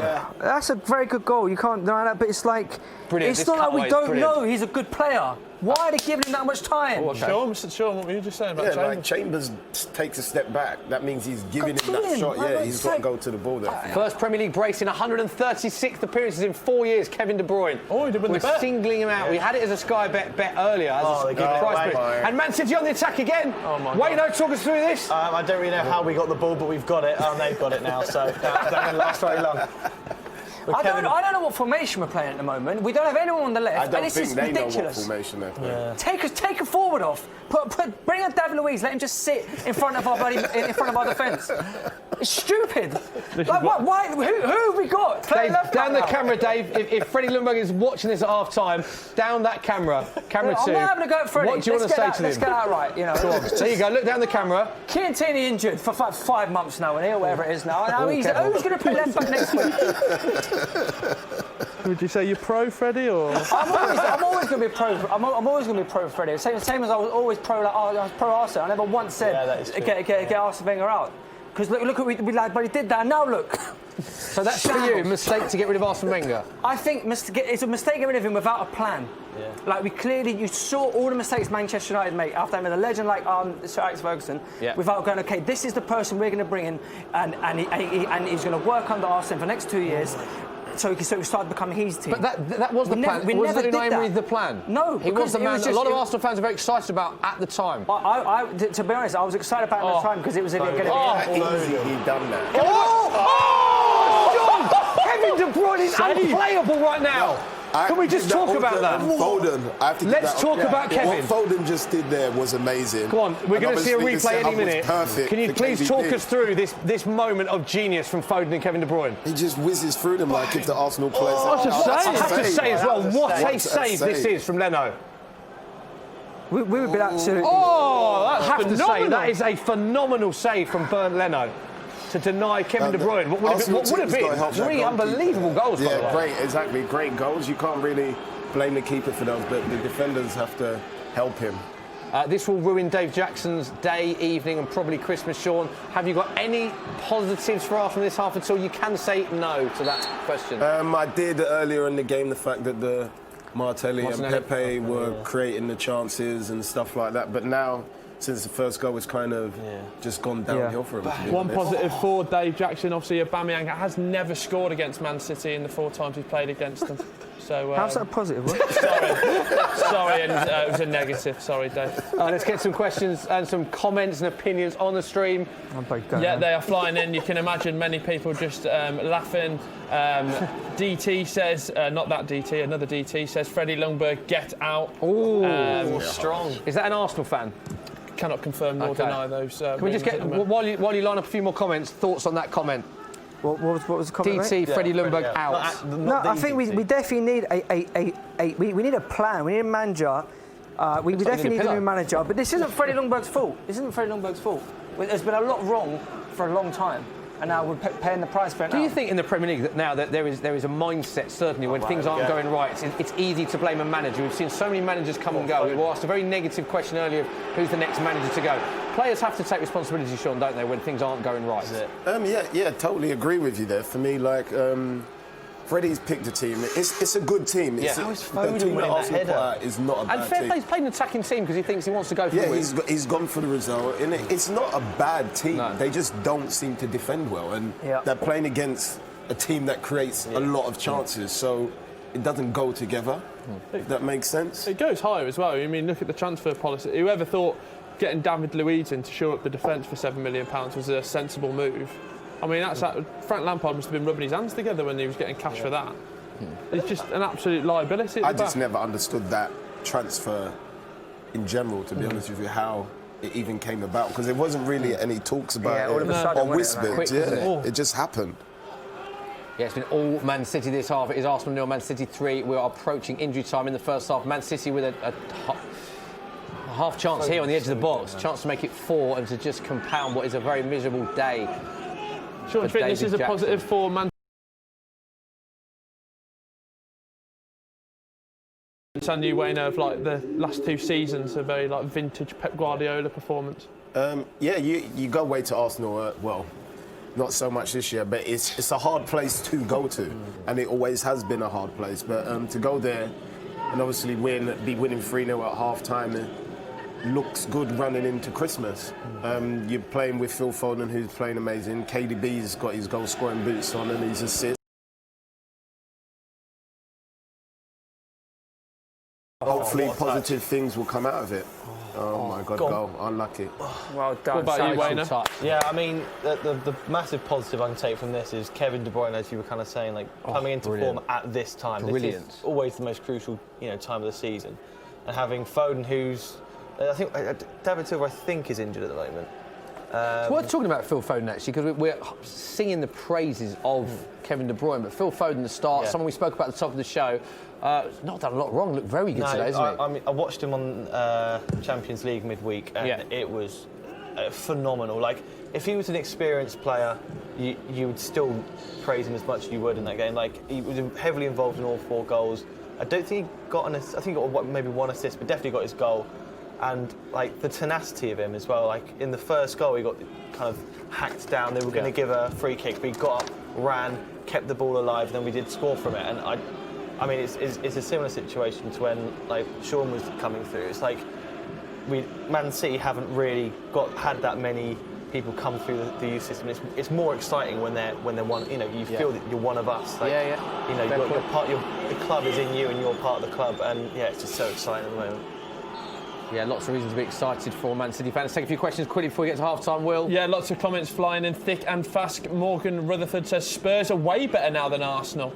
Adrian says Arsenal should sell their back line. Sorry, I missed that, Will. What was the last comment? That was Morgan Rutherford saying Spurs are way better than Arsenal now. That Spurs are way better than Arsenal now. Can't argue with that. Just get the questions up there. They are flying in. If you want to get them in, use them, hashtag TFS, and we'll get them over to Sean right now. What do you do, Dave, second half? I think you've got to take Mesut Ozil off. Oh, do you? Ozil off for you? It's always to blame, isn't it? And then, no, it's not. I was actually glad to see him start, but we need to try and make sure this doesn't end up 6 or 7. Do you think that's realistic now? It really is. We're so open. Every time City get forward and have the ball just outside our area, it looks like they're going to score. We're not getting close enough to them. We're not pressing them. Like they got far too much time and space, and it's ridiculous. So I would bring Mesut Ozil off. Potentially, maybe bring like Joe Willock on just to sit. Would you over Lacazette? Yeah. No. There's no point bringing. Half-time scenes and big audio. Listen to that booze at the Emirates. It is Arsenal 0, Man City 3. Star man, no doubt, Kevin De Bruyne, been unplayable at times. 2 goals and an assist, and the boos are ringing loudly at the Emirates. Dave, what are your thoughts on that? We've heard boos for Wenger, boos for Emery, Freddie Ljungberg. Do you think this is more the performance that they're booing as an Arsenal fan? Yeah, I think it's performance. I think any time a team loses 3-0, there's some responsibility on the manager. So as much as I'm saying it's not without Freddie, it's just not been good. We have not done the basics right here. We've allowed Man City far too much time, far too much. It's almost like we're giving them far too much respect. This is a City team that have come off a loss to Man. We should be straight at them. We're playing at home. You should be what? Straight at them, giving them kicks, giving them. It's just ridiculous. This is the easiest 45 minutes City have had in a long time. Brilliant. You're very welcome. Sean, that's it from Man City's perspective. Dream half, really, isn't it? Yeah, it's a great start. Of course, the early goal helped us, and it kind of set the stone for the game for us. It's then made Arsenal have to open up and push a little harder, which creates more space for Man City. And obviously, you can see Kevin De Bruyne has been happy to take that space. What a performance from KDB. Right, let's go to Social Corner. Will, let's take a few questions now. Yeah. Got a good time to get some of the questions in. What have you got for us? Yeah, get your questions in for Sean as well. We've got a legend of the Premier League sat right here. Sean, I just want to pick apart that wonderful career. Starting with Jose Mourinho. You mentioned a little bit about him before, but as a manager, was he probably the best one that you played under? Yeah, in my career, yeah, he would definitely been the best manager I played for at the time. Yeah. We were speaking just at the start of the show before we came on air. Before you went to Man City, you were actually rejected by Nottingham Forest, weren't you? Yeah, by Steve Wigley and Paul Hart. They said I was too small and wasn't good enough at the time. Is that something you... have you seen Steve Wigley since? Yeah, he actually had us, didn't he, at Man City? The year that Robbie Fowler and Steve Mack was there. OK. Steve Wiggs was the assistant. They gave him all the abuse for me, so... Brilliant. Did you feel like giving it a bit? I just laughed about it, to be honest with you. Brilliant. But, yeah, it's football, like I always say, even to my son now. A lot of the times it's a matter of opinion, so try not to be so too disheartened about it. Just put your head down and work harder. Just speaking about your son, he's playing phenomenally under the under-18s for the City lads up north, were telling me as well. But how far can he go? It's down to him. He I might let him. Thank you, mate. That's on record. Clip that out. Yeah, he's got the potential and the technical ability to go all the way. It's just obviously maturing in the game. He still needs to get a little bit physically stronger, and to get into a City team, as I said earlier, it's completely different from when I did it. The wingers that he's behind are at the top of their game. Some of them even came close to winning Ballon d'Or. So you know what I mean? He's got a long way to go, but at the same time, he's learning from some great players. We spoke during the show as well. There was a sort of transition period with the money coming into Man City. Sort of the catalyst for that was Robinho coming into the club. Was there any stories from when you were playing with him, and what was it like to have such a player at that time? It just made me think when he came in, are all Brazilians like this? No, we used to, in the changing room, we would just chill out. Some of us would have obviously the music, but like Robinho and Alano, which I'm really close with, would just be there. They'll turn the samba music on, and they'll just be dancing and doing kick-ups. And that's basically was their warm-up. So it was nice to see. Like it just changed the environment and the aura of the dressing room. It was a nice combination we had. And on this fixture, he scored a goal. I remember that little dink goal he scored for Man City against Arsenal. What a goal that was! He was a good player to have in your team. Attacking. Yeah, attacking. On that, Sean, can I ask? You've had a very successful career, obviously, for England, City, Chelsea. One moment, we always ask any ex-player that comes on the show, what would you say your proudest moment was, your career highlight? I think coming on for England, my debut against Ukraine. Okay. I think as a kid, I always wanted to obviously represent the country, and to get that opportunity to do it and actually score. Yeah. Like it played a key role in my life, and it always... Something you dreamt of growing up. Was that quite nerve-wracking going into it, getting your first ever England appearance? Is it something you overanalyse, or you just try and take it in your stride? Because I imagine, not that any of us have come near it, but it must be quite hard to keep your composure with your first ever match for your country. At the time, it wasn't so much about composure. I was more naive when I went into the game, to be honest with you, because I just thought, I'm in the England squad, I've trained, it doesn't mean I'm going to play the game. Yeah. Then I end up sub, and then they bring me on, so I just say, I'm just going to run, basically, when I get the ball. That's basically what I've done, and got a shot off at the end, and it went in. And that moment when you're coming on, just describe what's going through your head. It was more like, oh my God, I'm coming on the pitch. I'm going to be playing with Stevie G. Yeah. Do you know what I mean? Go on, give us some of the names on the it's- pitch that day. Like Beckham was there. Oh. Like, do you know what I mean? There's some players there, and I was like, okay. I have to step my game up, really. So I just tried to be positive, and my dad always just said to me, just be positive. Like I said, just go at people. That's what you're known for doing, and basically what I did. Brilliant. Got one more question, Will? Yeah, obviously near the end of your career, linked up with Harry Redknapp at QPR. What about him? What was he like as a manager? You always hear wonderful stories about him. He was different, to be honest. Like when he was at Spurs, obviously there was times there that I could have joined Spurs, but I chose to come back to City. It was different. I think it was hard when he came to QPR because the way everything was done at QPR was when they got the influx of money, they didn't buy a team, they just bought players. Is it like me when I get my student loan? Just like, I don't know what's going on. So it was a bit hard for him. So he's obviously come in to manage a team with just players that don't necessarily gel together. Individually, they might be good players, but we never really had an identity when we was there, and he's come in and trying to create that as well after a chain of managers. He didn't really get time to do all those things, and I think it was just a hard challenge for him, to be honest.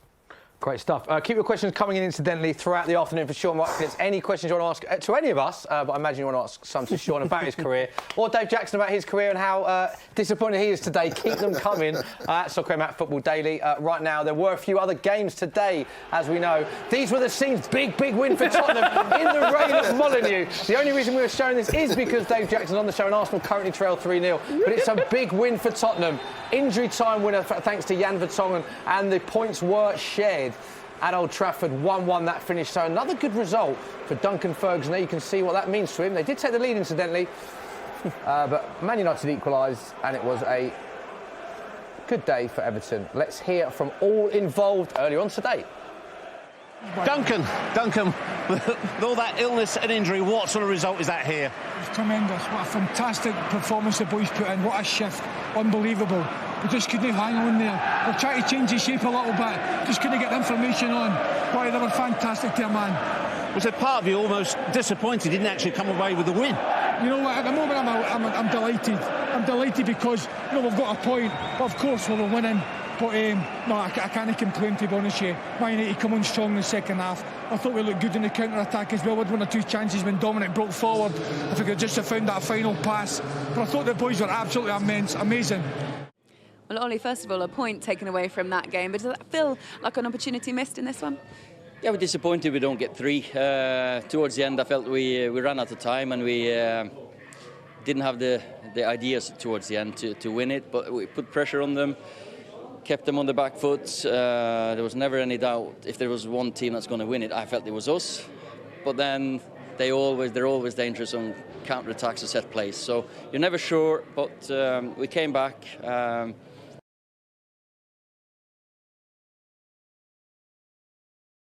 You shouldn't concede goals like this set plays again. But we'll work on them. Jose, what's your first reaction? It was a dramatic way to win the game. First of all, let me share with you a little big emotion, which is my dad played here in this stadium against Wolves in a UEFA Cup match, early 70s. And it was a special feeling for me. A part of that one, big match, big match. And they showed everything that I told in the press conference before the game. How good they are, how strong they are at every level. Tactically, technically, mentally, they are very, very strong. And for us to cope with them and to arrive in a position of possible to win the game in the last period of the game was a big effort from a team that has a lot to improve by the tactical point of view. But we are getting there. And amazing spirit and a big victory for us. And I have to praise also the referee in such a difficult match. Super intense transitions up and down, huge intensity in the game. So also a big game also for the referees. So I think fantastic football match. Jan, what was that match like to play in? Because the pace just never seemed to ease up at all. No, it was a very, very difficult game for us. You know how good Wolves are. You know, for me, we always talk about the top 6, but for me, it's a team that belongs very close. They're even in there. You see, they do it now in Europe. They show it in the league every week. They're just a very, very good side. And okay, we were on a lot, but the Wolves was definitely at least as good as us. And okay, 1-1. And then you know you don't know if you want to win or not. You know it's a difficult one. They attack, they defend. It's a bit in the middle, and then obviously lucky to get the win.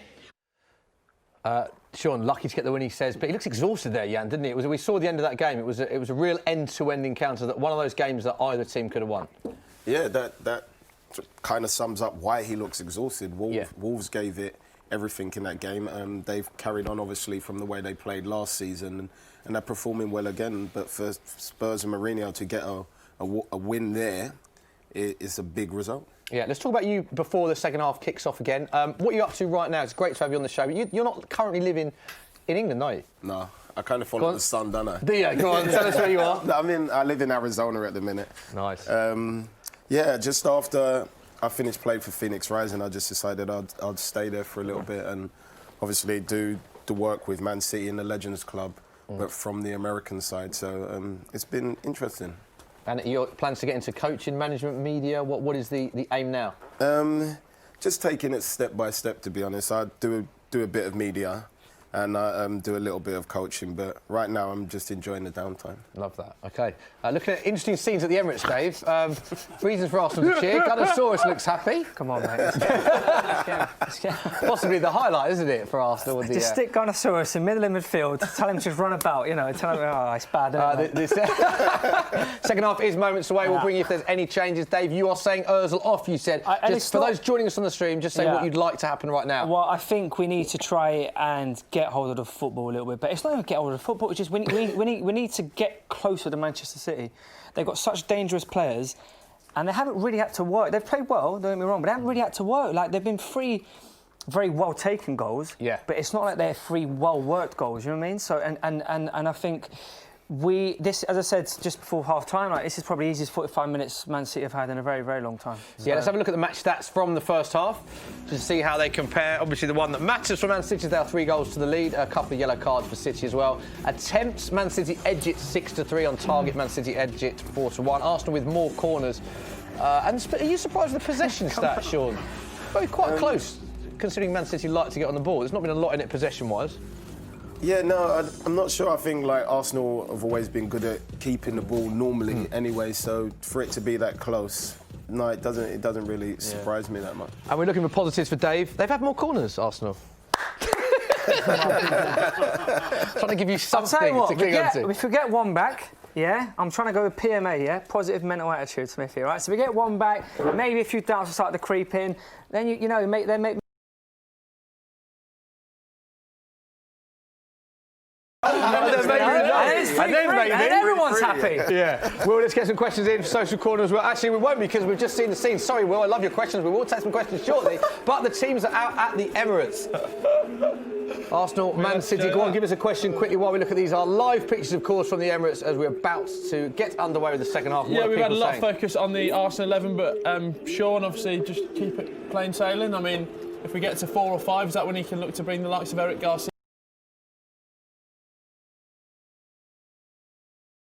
Product come out. So, yeah, fingers crossed Kevin De Bruyne scores another 2 and then we can see Eric. Sorry about that, Geese. Sorry about that, Geese. And that man there on your picture has...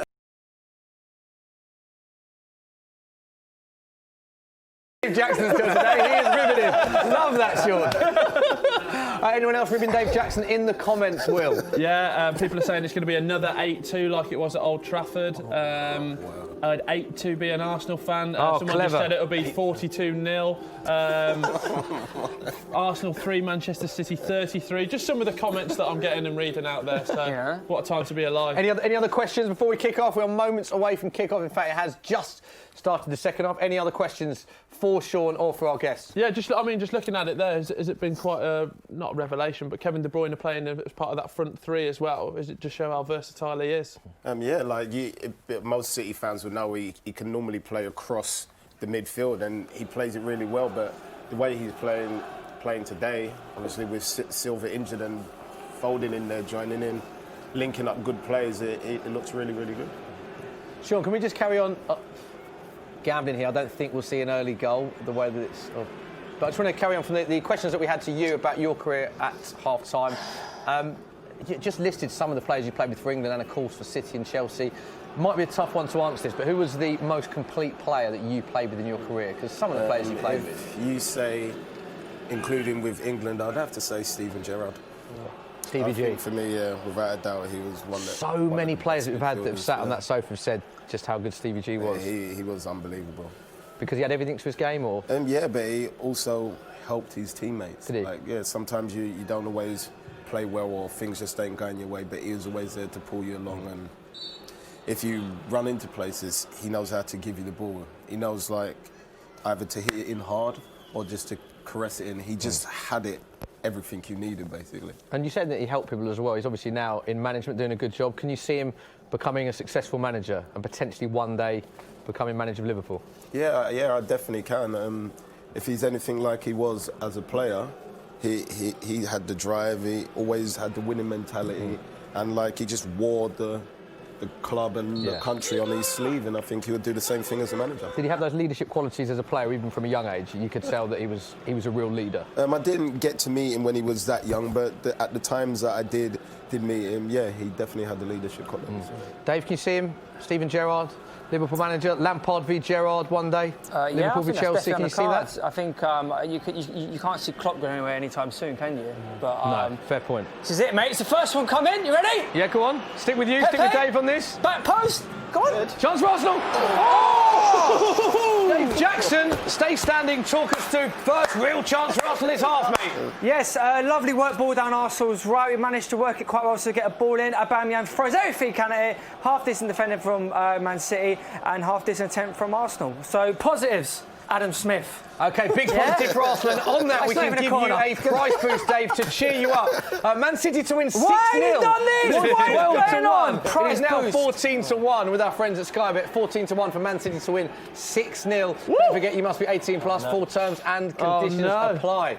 Who's that? Martinelli. Martinelli has taken a bit of a knock to the ankle. Been in the wars today, isn't he? What was that? 6-0 what? 6-0 price boost. Do you fancy it? Maybe. Yeah, 6-0 price boost. Interestingly, on that, Dave, this 6-0 theme, Man City put 6 goals past Arsenal 6 years ago yesterday. Wow. December the 14th, 2013, winning 6-3 at the Etihad. So the price boost 14-1 to win 6-0 today, and that was 12-1. We're also in the 12th month. What's half of 12? 6. There we go. Wow.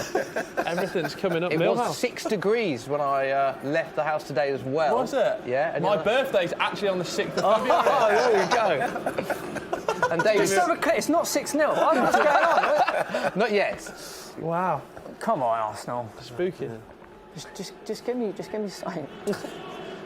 Come on, Dave, you'd spoken about Arsenal's manager. We spoke about Ljungberg, who you'd like to see. You spoke about Pochettino. We mentioned Eddie Howe earlier. No, what a task. When do you think the appointment will be made, though? Because we've seen managers I'm really that hoping and have had someone lined up. Watford did it. We've seen Spurs do it. Do you think Freddie will stay to the end of the season? I kind of hope not. And it's not a slight on Freddie. It's just that is such a short-term fix. Like we can't keep going these short-term things. You know, we need someone who's going to come in and go, all right, this is how I'm going to rebuild this club in my image. Yeah. You know? So if it is Freddie Ljungberg, then that's not... Come on! Martinelli! Come on! Great ball in. Okay, if that's his mistake, that's fine. Arsenal with another half chance. Started the game, the second half, sorry, quite brightly. We are This is it, mate. The comeback will be on in a second, mate. Arsenal had two, what I would describe as half chances, but it's still on the edge of the box.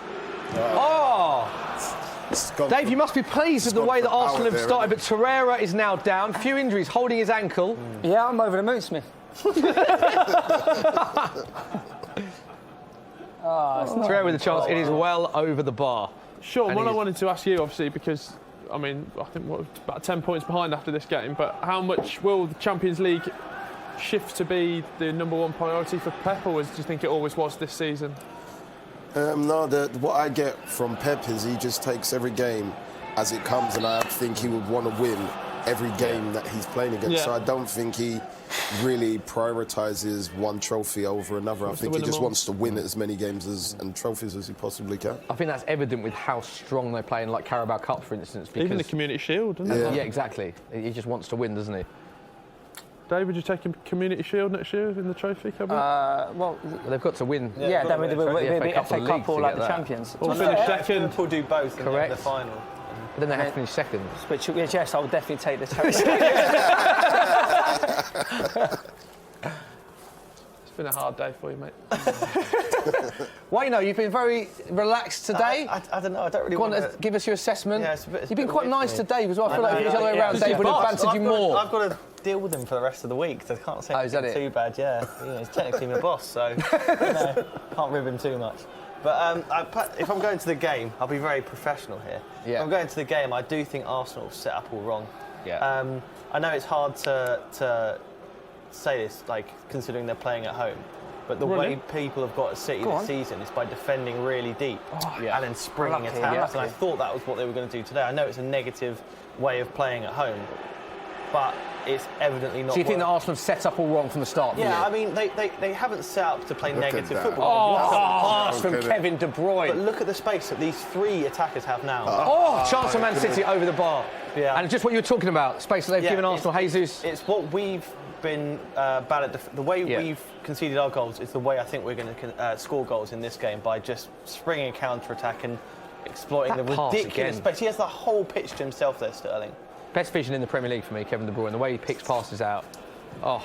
What's going on there? We had the ball back. Space. Ridiculous. Man City once again. And the edge of the box. Kevin De Bruyne.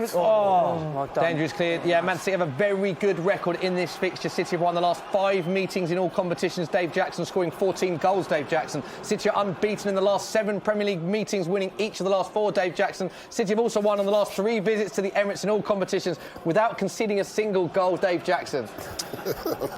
Yep. This is a little bit better, but you know what you're saying about how we've set up. When you can see after 2 minutes, I guess we'll never know how we were supposed to set up, because the moment you kind of give a goal away, you've got such dangerous players like to just hurt us. Is it a goal kick or a corner? Goal kick. Careful. Well, let's go to social corner again, seeing what people are saying.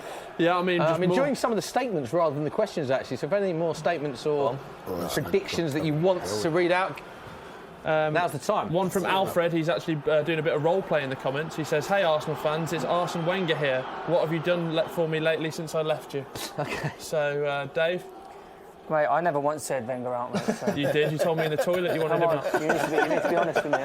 We will move on from that encounter as quickly as possible to the next question. Would you rather have a big Arsenal January transfer signing or a big brand new manager? Definitely a manager. Ooh, good question. Definitely a manager. I think a manager. Hydra. If we had a top-class manager, I think we could still qualify for the Champions League, either via the Europa League or potentially top 4. Do you think the squad is good enough with a top manager to finish top 4? You need someone who's going to come in and actually build a defence, and because I'm not actually worried about us going forward if we can start keeping them out the other end. It's the other end. I've got to be honest, I know that we're bantering Dave, but actually Arsenal going forward, the options they've got a lot of goals in them going forward. I think they're only a couple of players away. I mean, Lacazette, Aubameyang. I mean, Ozil, for the fault that he gets, he still reads the game fantastically well. Martinelli looks good. There are a lot of reasons, and the young players that you've got, for Arsenal fans to be excited. But I just think, like you said, they need to sort out what they're doing with their manager. What is this? And they need to sort out this attack right now, because Kevin De Bruyne... Go to him! He's got to take it. He's got to so take much that time. shot. About 7 seconds holding the ball there. Ridiculous. Wait, no, Man City had a few opportunities, but they're not as ruthless this half as they were in the first half. There's a couple of chances now. I mean, what's our centre half doing up there on right wing? What's going on? Sean, answer it quickly. He's getting angry. Stupid. I can't tell you, but Absolutely he definitely ain't been stupid. defending. We know that much. The main thing is Kevin De Bruyne has been the best player by a country mile. The amount of space they've given him, he just walked through the defence. They just to be kept fair running to Pepe, backwards. he like Guendouzi was jogging back then, but Pepe, even though he's meant to be a right winger, was storming to try and catch Kevin De Bruyne. I feel a bit sorry for him because he's as you were saying, like he may not be performing or getting the goals, but he's trying so hard. Oh, what are you doing? Leno. It's just, come on. Going to go for your little walk around, Dave? When things get tough, you have a little Oh, walk? wow, just bringing on Bernardo. Bernardo Silva is coming on for Phil Foden. Sean, we spoke about Phil Foden earlier. He's had 55 minutes started the game. He's being applauded by the City fans in the away end. Thoughts on his performance today? I thought he played magnificently. I thought he did well. He was involved in the start-up, build-up, or a lot of the build-up for the goals. Yeah. So to come off with his head held high and not a bad replacement either. What's the replacement? If you're Arsenal now bringing this on, well, I mean, Bernardo Silva coming on. Oh, man. Sean, please, can you come back on again for another Arsenal Man City fixture? We'll do it live from Phoenix. Let's just do it. Kevin De Bruyne again. He is everywhere. I think that's going to go behind for a corner as well. It's a goal kick. Okay. Bernardo Silva. Why do you think he brought Bernardo on then and took Foden off? Just a change. I think that there's no harm in it. He's played, like you said, he's still 19. He just played game. He played Champions League midweek as well. So protecting him slightly. Yeah, he's got, in a way, it's a good thing. As much as he's a kid, he's going to want to play all the time. Because I remember it, but you need a bit of guidance, and I think he's getting that. And it hasn't hurt him, as we can see when he plays. 19 years of age, 2 Premier League winners' medals in his cabinet. I mean, that is... Yeah, they say, innit, if he obviously stays at City, by the time he's 24, 25, he could be the most decorated player in English history. Incredible. As long as Man City keep winning. Yeah, of course, yeah, 15 caps under 21, yet to be capped for the senior England side. A lot of people have their say about Phil Foden, Sean, is that they think that if he did go out on loan, that he would get more game time, and that ultimately would be more beneficial for him with the national team because he's not been capped for England. But do you look at it that when he's playing games fairly regularly, he's around top class players, why does he need to leave? Yeah, I don't think he should. That should matter. If he's good enough, then he should be picked for the team. If you're saying he's good enough, then there's no reason not to pick him. That's what I think. Yeah, agree with that? Completely agree. I think, especially while Pep's here as well, I could maybe, you could maybe convince me that going on loan is a better argument if a different manager was in charge. But who are you going to learn? Yes, maybe you're in every single training session that Pep Guardiola is putting on. Yeah. You're going to learn a lot more there than you would do. No disrespect to clubs, but than you would there, because arguably one of the best managers ever. Yeah. You're going to want to play under him. You're going to want to learn his secrets and find out what really. I suppose the counter argument to that would be that it's game time, isn't it? He would get more game time if he went on loan somewhere else. But as you're saying, you think his fundamental learning, his development, will be better under Pep. Yeah, we had kind of 3 players coming through at the same time that we all kind of were extremely excited about, and it's polar opposites really on how they performed. Both going well. Okay, they've both been sold, but. Brahim Diaz, who I haven't really seen much of Real Madrid, moving to a big team, definitely bigger than Man City, and it hasn't really worked out that well. But that is his kind of club. But obviously Sancho, completely opposite. So big substitute. Sorry to interrupt you, Wayno. Dave, big substitution. Yeah. Talk us through this and the reaction that we're hearing as well. Yeah, it's not like he's getting booed, is it? Yeah. It's not good. It's a little bit booey. So mixed reaction. Mixed reactions. Mesut Ozil is coming off, and Emile Smith-Rowe is coming on, and Mesut Ozil is kicking his gloves that he had on to keep himself warm into the air. He does not look happy with that substitution, and we saw. Can't categorically state if there was some booze. Nothing wrong with that for you. Yeah, you'd be more concerned if he was a big smile if he's coming off. Yeah, okay, it's a fair point. Could just be unhappy with the gloves. Could be poor material. And also, we can't categorically say if the boos were for Mesut, for Freddie, or they were just discontent with the substitution.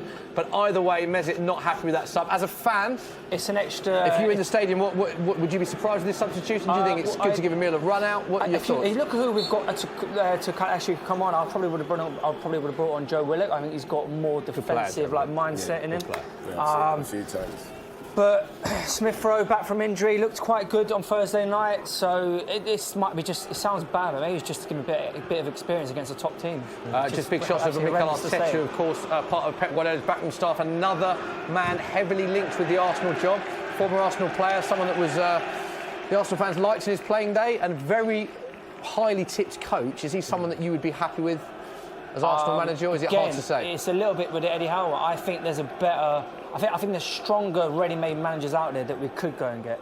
I think he will become a top manager, but it's such a big job. This Arsenal one. It's almost like it's not fair on him to come now. We need someone who's got maybe 10 years experience managing. Nearly got the job when Emery got it as well. Yeah.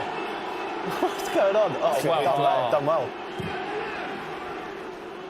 Well played, Carl Walker. It's just Bernardo Silva with the ball now. Went for the cheeky little nutmeg. Went for another one. That's it. That's better. Go on, Torreira. Go on, son. That's better. That's better. Yellow. Send him off. Gundogan is in the book. Yellow card for Ilkay. Will, let's go to the social corner. Yes, plenty of 15 minutes gone in this half. No goals yet. Flying in thick and fast, get them in using the hashtag TFS at Football Daily, at Soccer AM. I'm looking at the stream now and I will ask the best ones. Gents, next weekend we've got a huge game in the Premier League. It's Manchester City versus Leicester. Do we think the winner of that is almost like the strongest contender to go on and challenge Liverpool, or will we have a top three when it comes to the end of the season? I think there'll be a top three when it comes to the end of the season. Yeah? Yeah. I think like over the Christmas period, obviously that's middle of the way through it of a bunch of games. It's a tough part of the season. Arsenal lost the ball. It's a one-on-one for City. Gabriel Jesus. He's Leno! He's so good, Leno. Yeah, he's had a good game. I didn't expect him. Have a shot, Sterling. Big save from Leno. Terrible defensively for Arsenal. Jesus, one-on-one. Expect him to score from that position, but it was a good save. Go on, Guendouzi, let's go. And Arsenal straight down the other end. Guendouzi. Put him in. Aubameyang for the middle. Don't foul. We don't need another yellow card. A yellow. Send this off as well. Send them all off.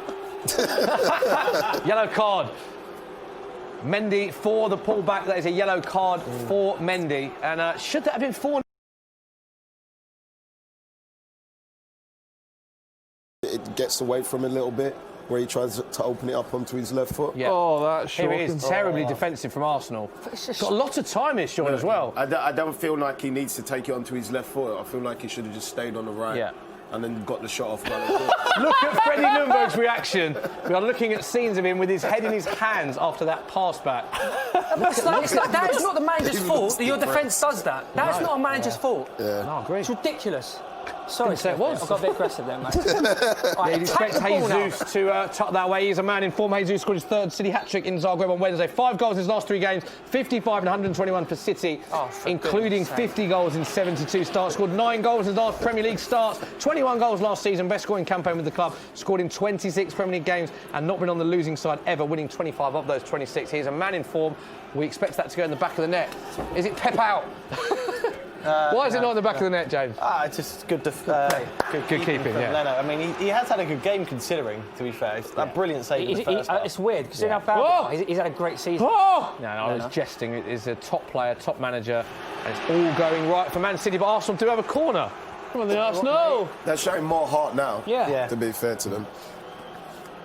He is going to be a top player, like Martinelli. Yeah, he looks good. Come on, Pepe, give me some of that Lacazette still on the bench as well. Lacazette still on the bench. The system doesn't help him. No, yeah. Great. 3 goals in his last 3 appearances, 5 goals and 10 Premier League appearances this season. Will he be aggrieved not to be playing any part of this game so far? Well, I think if you were Lacazette, Dave, you would be a bit gutted, wouldn't you, not played any part of this game so far? No, Jesus. Can't give that. There he is. I didn't let him get out of there. Well done. Well done, Arsenal. This is Arsenal corner. Better. It's encouraging, Adam. That's how bad it's got, isn't it? Come on, Will, let's go to you. He's still down. In social corner while there is a break in play. Yeah, a little break. Injury to Jesus. Looks like he's going to be okay. He is down at the minute. Well, we were speaking to Sean about it, the big game next week, obviously Man City, Leicester, but do we see anyone else entering the title race, or do we think it's between Leicester and Man City to really challenge Liverpool this season? I think there's now the 4th looks quite quite open, doesn't it? I think the top 3 will probably remain the top 3, which Leicester fans would definitely have taken at the start of the season. But, I mean, Man United, Tottenham, Chelsea, I think that's going to go to the wire, that, for me. What's your top 4 at the moment? Let's give a free kick here. Yeah, he went through. Free kick, Manchester City, Edison with it. Top 4. Yeah. Sean, let's get your top 4 prediction. Season's finished. Final whistle's blown. Of the season, I said Man City, Liverpool. Yeah. Chelsea. Okay. Spurs. And now, what are you saying? I still have to stick with Man City. Stick with it. Yeah, Stick with your predictions. Man City, Liverpool. That, I think Chelsea will finish 4th. Do you? That's the And only you think difference. Spurs? And I think Leicester has snuck up, are doing well enough to hold their position. Wayno, how do you see top 4 finishing? I was stubborn last time you asked me this, even though we were losing to Wolves. Yes. Yeah, I'll stick with City. I don't know how we're going to do it. I mean, I'm being very unrealistic with this, but I want to say City, Liverpool, then I think probably Tottenham, then Leicester. Do you think Spurs can finish third? Wow. I don't know. I mocked it when Mourinho came in, but you forget how good he is, and it didn't end well at United, but it still started very well. So I think they'll push on from here and have a decent season. But I don't know. It's hard when you've got Chelsea. Yeah, they're going through a bit of a bad patch, but they have been fantastic. I won't say uncharacteristic, but you weren't really expecting them. You didn't know how they were going to perform with Lampard. So yeah, I'd probably say that. Okay. Sean, Leicester City, we've got to talk about Leicester. They've been fantastic under Brendan Rodgers as well, particularly Jamie Vardy, who, since Brendan Rodgers took over, no player in the Premier League scored more goals than Jamie Vardy. Do you think there's an over-reliance on him, though, that if he did get an injury, he's that crucial for Leicester? We're looking at the teams at the top who've got such big strength and depth. Do you fear for Leicester if one or two of their key players do get injured? Yeah, definitely. I think that's a thing to worry about. Like he's on fire at the minute. He's playing well.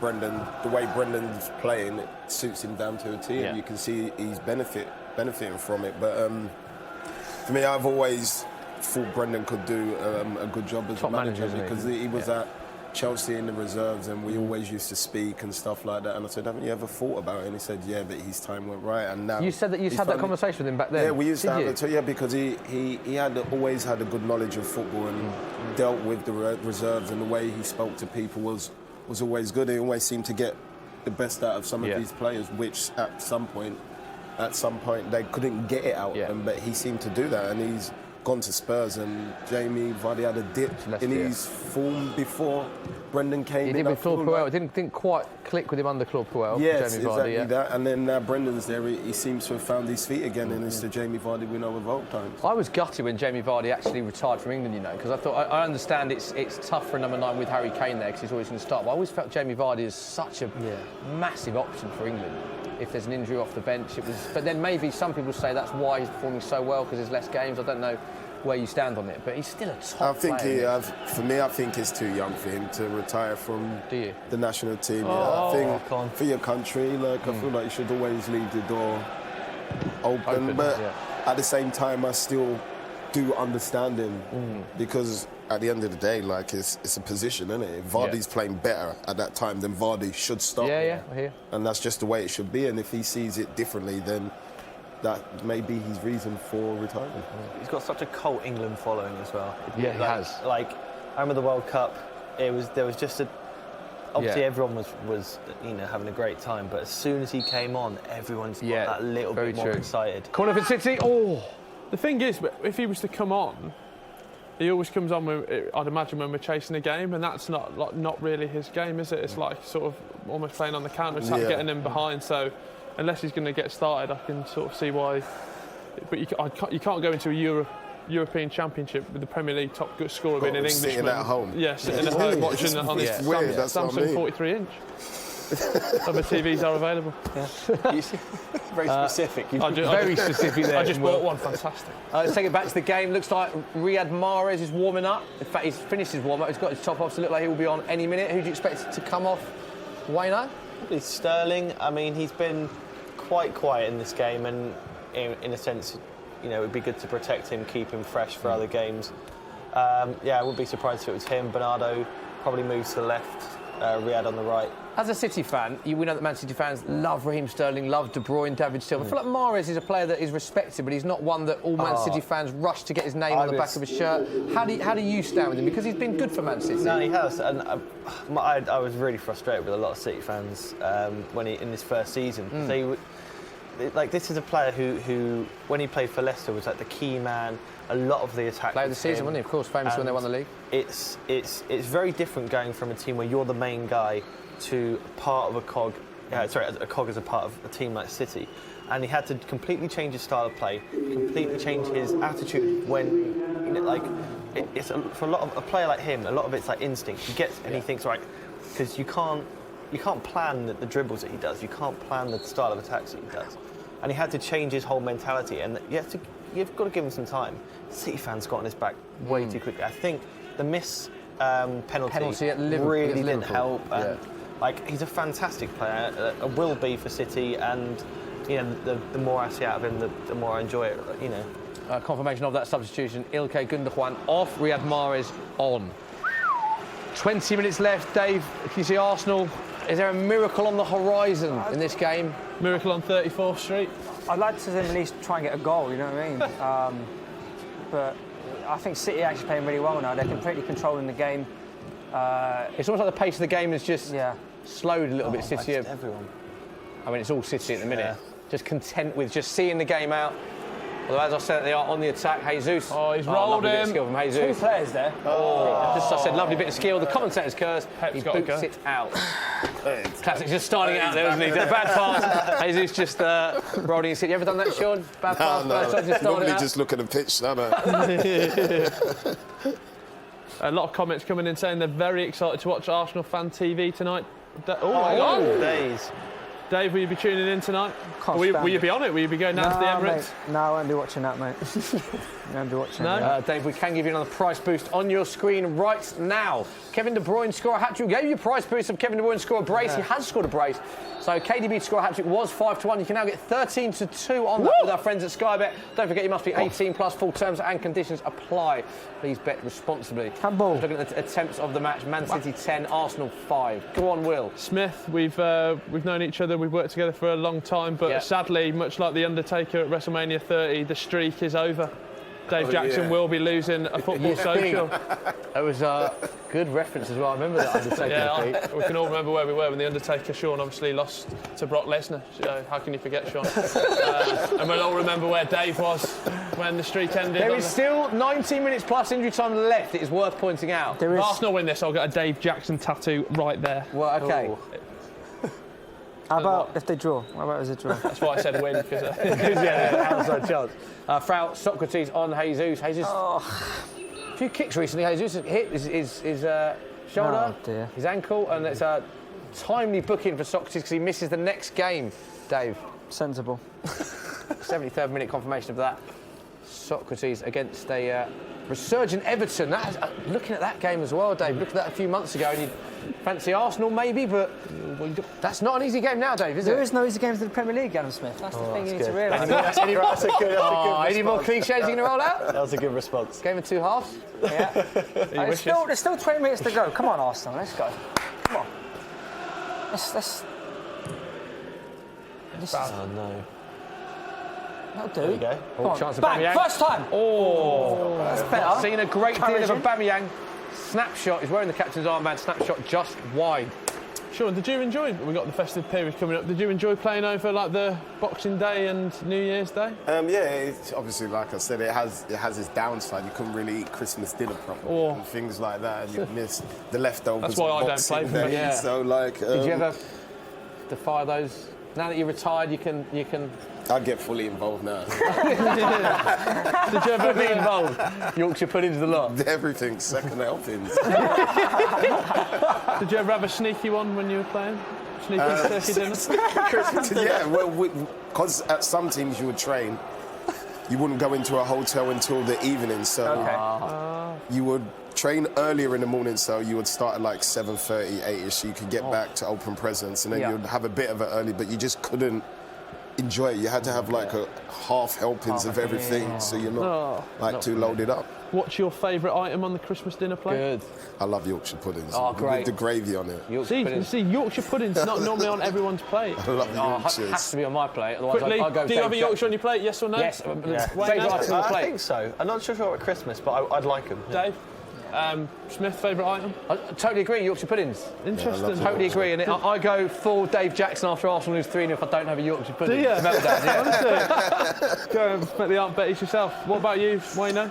Specifically Christmas, got to be pigs and blankets. Oh, good shout. Pigs and blankets. Good shout. Because you don't see about it, it's only for Christmas. Can I just ask, why are they only for Christmas? I do not understand. So, it's one of life's great stuff. It definitely ain't like that in America. You can just get anything. But it's not a Christmas food. They sell them all year round. Why do people not eat them at Easter? They're backing off too much. Dave, just for you, why Arsenal are so bad? Why are they so bad? Why are they so bad? Sorry, no. Favourite pig? What's your favourite Christmas? Pigs and blanket might. Pigs and blankets, yeah. Might top it actually. I think pigs and blankets for me. I am a big sprouts fan. No. Brussels. Yeah. Oh, mate, get them off my plate. Yeah, I me too, I'm with you. Brussels. They're good, bit of protein in them. No, Dave, not for me. Will, not for me. I actually love them. Release him! You've had sprouts with bacon. Yeah, a bit of pancetta upstairs. Great stuff. Sorry, there is a game on. Get involved on the stream. What is your favourite item of dinner at Christmas Day? Someone said a lamb roast, but I think they're just referring to this afternoon, which is fine. Turkey for me. It's really slowed down this game, isn't it? Yeah. Have you ever had a goose? What's going on?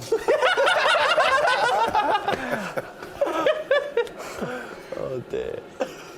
Oh, come on. Thing is, they're not. Play, it's not, it's not like they're still not 3-0. like trying. They're trying. They just they can't just get outplayed, and that is a little bit more bearable for me. At least they're like trying. They're trying. At least you've drawn the second half. That's what you say in Sunday League, wouldn't you? 0-0 second half. Well, so far there might still be more goals to come. Yes, isn't it? Definitely been a quieter second half. We have Mahrez. Lovely little 1-2 with Kevin De Bruyne, makes the game look so easy. A lot of red shirts back there, and that is a poor pass from Mahrez. Smith, speaking of comeback, Sean, weren't you involved in the infamous... You were 3-0 down and then won 4-3, didn't you? What was said at half-time there? Barton got sent off, didn't he? Yeah. So it was more about that. Yeah. Because nobody could understand how he managed to get sent off on the way in to the changing room. Oh, right, it was a... Yeah. Yeah, the whistle had gone. Right. And some of us had run in, obviously, because we're like, it's 3-0 down here. Like, we need to get in and get Don't need to be anywhere. stuff together, basically. But obviously, when he got sent off, we just said, there's chances here, and if we can nick one, like, you never know sort of thing. John Mackham, wasn't it? Wishful thinking. It was Johnny Mackham. And then it just kept going, and after that, we said, we can get another one here. And then obviously, it just carried on going, and then it happened again against Man United, and we lost that round, didn't we? We couldn't get it 2 times lucky, could we? There you go, Dave, bit of hope. There is hope. There's always hope, Will. All you need is John Mackham. Can't see him Come on. Any more questions? Yeah, I mean, a lot of talk around just the managerial appointment or just what's right to do. I mean, we've spoke about it a lot during this stream. The emotions have ebbed and flowed, Dave, but...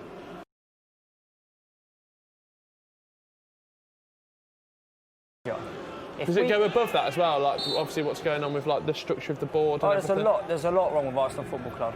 I don't even know where to begin, to be honest with you, mate. Let's start with point 1. Point 1 is, I guess, we need a man. What has gone on there? No, wait. Oh. Why is that he touched, he kicked the ball? It's for the best. Bit of contention there. The ref is smiling. Plays again with an Arsenal free kick. Interesting, that. Go on, Dave. First bone of contention. Well, I think first thing you would sort out if you were Arsenal manager. I think it is the manager, because we need to at least get playing better on the pitch.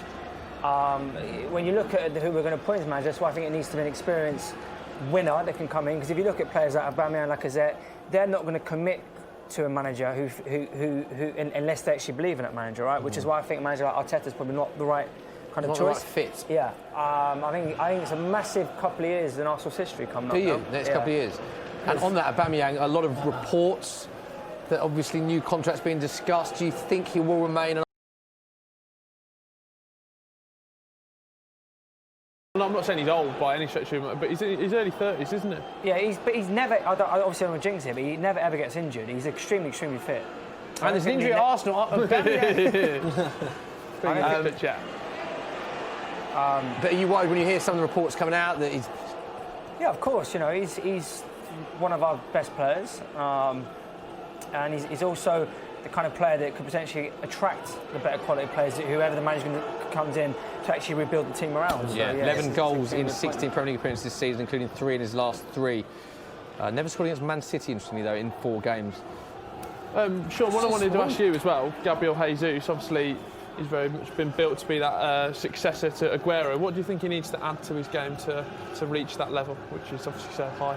I just feel like for him to reach that, I feel like he's just got to add a bit more consistency in front of goal.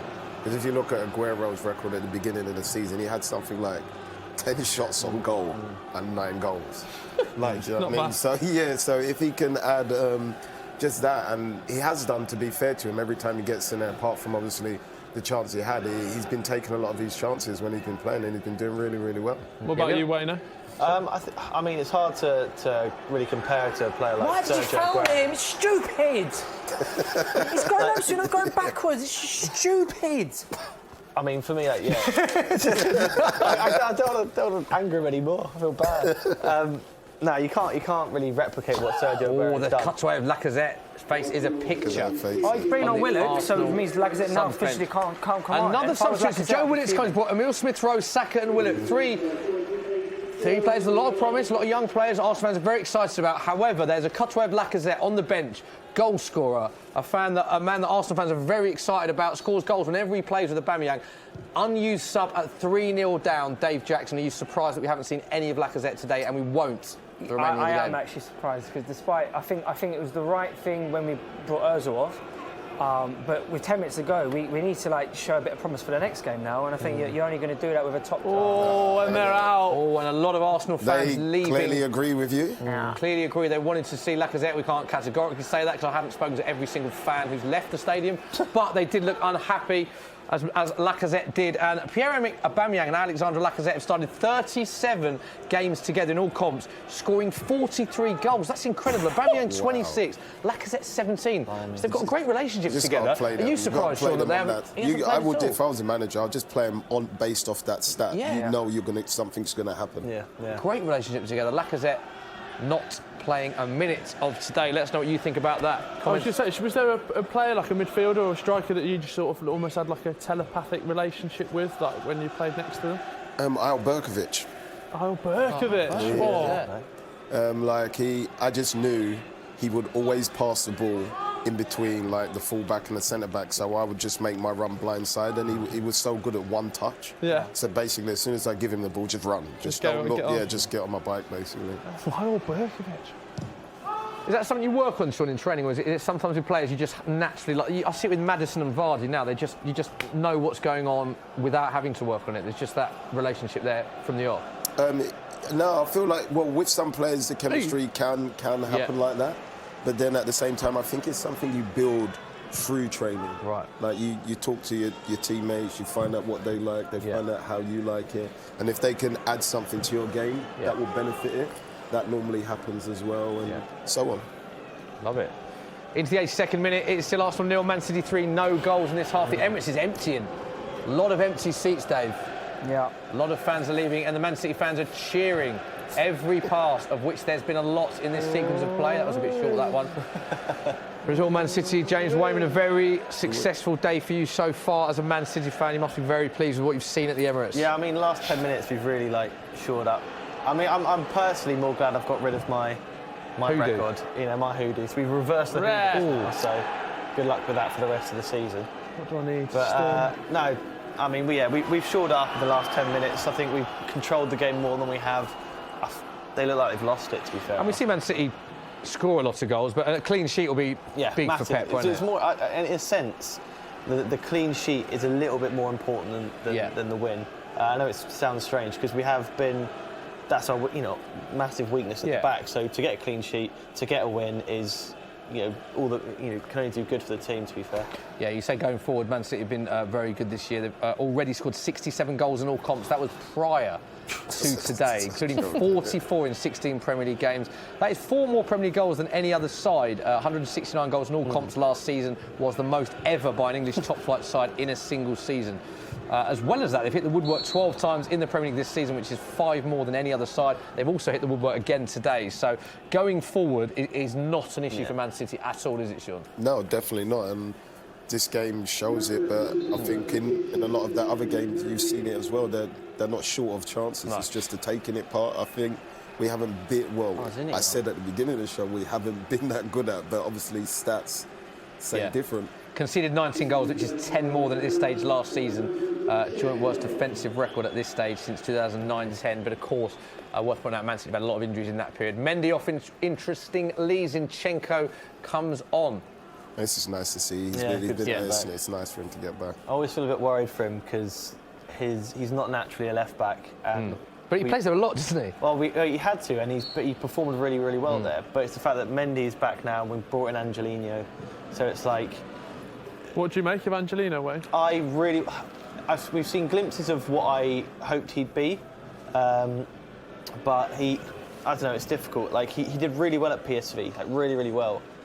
And I think bringing him back, I'm not too sure. I'm really not too sure because as I said, want him to do well. I think he has performed all right, but I don't see him as City quality just yet.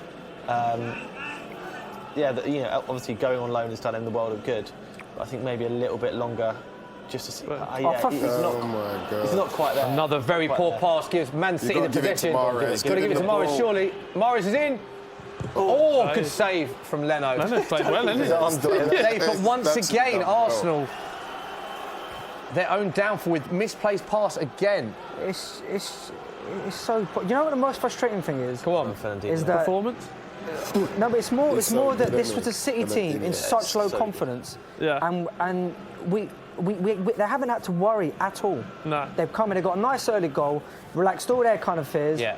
And there's only ever been one team in this game. Yeah, we're talking about misplaced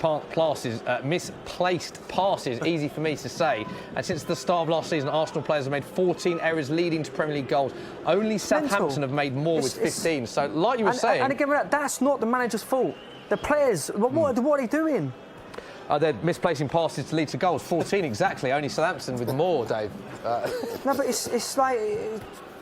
I mean, this is the stupid stuff. Like Socrates the other week against, was it Southampton?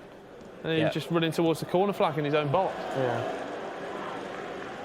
Also considered the joint most penalties with Norwich this season, and 5 of which, and 12 penalties since the start of last season, which is the joint most with Brighton. So again, creator of their own downfall, a lot at the back for Arsenal. We are into the 86th minute, it's still 3-0, looking very bleak for the Gunners. Go on, Will. Would you say this is your perfect Sunday, if you could finish it with maybe a roast and a Yorkshire? Oh, perfect Sunday. Tottenham winning, Man United drawing, Arsenal losing. It's certainly not bad. Yeah. Certainly not bad at all. Fantastic, that, isn't it? Dave? I've had like better Sundays. Finish it with a Yorkshire pudding, did you say? Yeah. That would make my Sunday perfect. Oh, absolute treat that would be.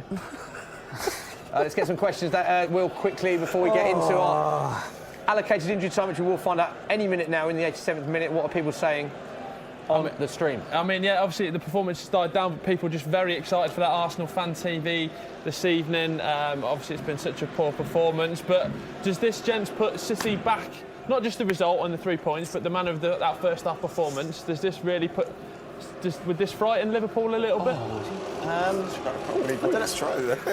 don't know if it'll frighten Liverpool, but I mean, it's not really about Liverpool at this stage. It's about getting us back to our kind of best and fixing our problems. That's the only way we're going to catch up to What are they doing? Is purely by us. So see KDB back performing as well as he has today. It's fantastic. That's awful. Sean, when you won Premier Leagues and you're involved in title races, how much are you watching the team that are neck and neck with you and you paying attention to the results? Because so many players say, we just focus on ourselves, we're not, they make out that it is all about your performance on the pitch, which I completely understand. But when it's getting down to the last few games and it's neck and neck, you must be having a close eye on what's going on elsewhere. It's like he said, though, you kind of just have to, and I think players will tell you the same now, as much as you say you look at the other team. It doesn't make a difference if you don't get you your do. result. Right. So as long as you're winning, then it's okay. But if you're looking at the other team and you're not picking up points, then they're just getting further away, aren't they? So I feel like it's a bit of both, really. Because certainly as fans, I mean, Wayne, you must have the famous Man United, Man City moments, and I mean, so many title races have gone down to the wire, particularly as a City fan, famous Aguero goal, of course. I mean, the way we won it since Pep, I think the mentality's changed. I think there's. I think a lot of our fans feel like we're going to win it from the start of the season, and it's a bit of a dangerous mentality to have, because when we're not winning and when we're not, we're not winning every single game, we get a draw and people are disappointed, and because of the benchmark that Pep has set. It's we tried it, you know. He's played well, Yeah, Smith Rowe.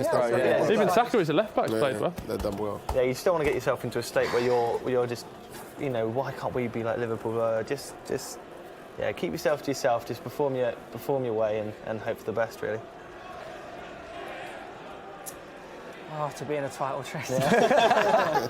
Could always be a Blues fan. David, a lot of empty seats. A lot of Arsenal fans have gone home early. Yeah. Piccadilly line shot to bits, mate. Play him in, Man City on the attack again, coming to Arsenal's half. What a ball that is from Kevin De Bruyne. Go on, Ryan. Sterling. Oh, narrowly wide to make it 4-0. Needed that. Another great pass, Sean. It's at this time we always ask our guests for a man of the match. Is it a no-brainer for you with KDB or anyone else that you can see taking it from him? I wouldn't say it's a no-brainer, because I think there's been a lot of good performances on the pitch, but I think with the fact that he got his 2 goals and the assist, I think he's the right man to give it to. Yeah. Wayno? Yeah. KDB for you, man of the match? 100%. Good to see him back. The last season, having him injured, we've missed this kind of performance from him. So we're in the first minute of injury time. 3 minutes has been allocated for injury. Arsenal losing possession, win the free kick. Let's just take our final comments on the stream, Will, from what people are saying. Can I say something? So this is the thing that Ozil brings as well, right? As much as we look kind of, I guess, less secure when Ozil's on, we haven't created anything since he's gone off. So as much as probably he basically has to start. And then we have to just defend. Because he can create something out of nothing a little bit. Well, at least like something, it's not great. I find the Ozil comparison similar to Eriksen, actually, in that technically, in terms of reading a pass, they're probably respectively 2 of the most creative players for Tottenham and Arsenal. However, they often don't play because I think both managers, I don't know, I haven't spoken to them about that, but I think they feel, for the team not tracking back, and when you're playing against good teams, they'll potentially go with other players. Their work rate is certainly more, but I agree with what Dave's saying there. As an opposition fan, when Mesut Ozil plays and he's standing over a free kick or he's got space, he's technically a very good player. And I think a lot of Arsenal fans, he's a player that you don't want to lose. I don't know if I'm right in saying that, but there's a lot of Arsenal fans that don't want him to go. Come on. It's just when the comeback starts, Smith. Come on. Will, I'll let you describe what happened. It was an absolute metaphor for Arsenal's performance for the last 3 years. Perfect ball played into Martinelli. Falls over on his bum. It only needed the slips away music on it, which I'm told we can add in the edit later on, Dave.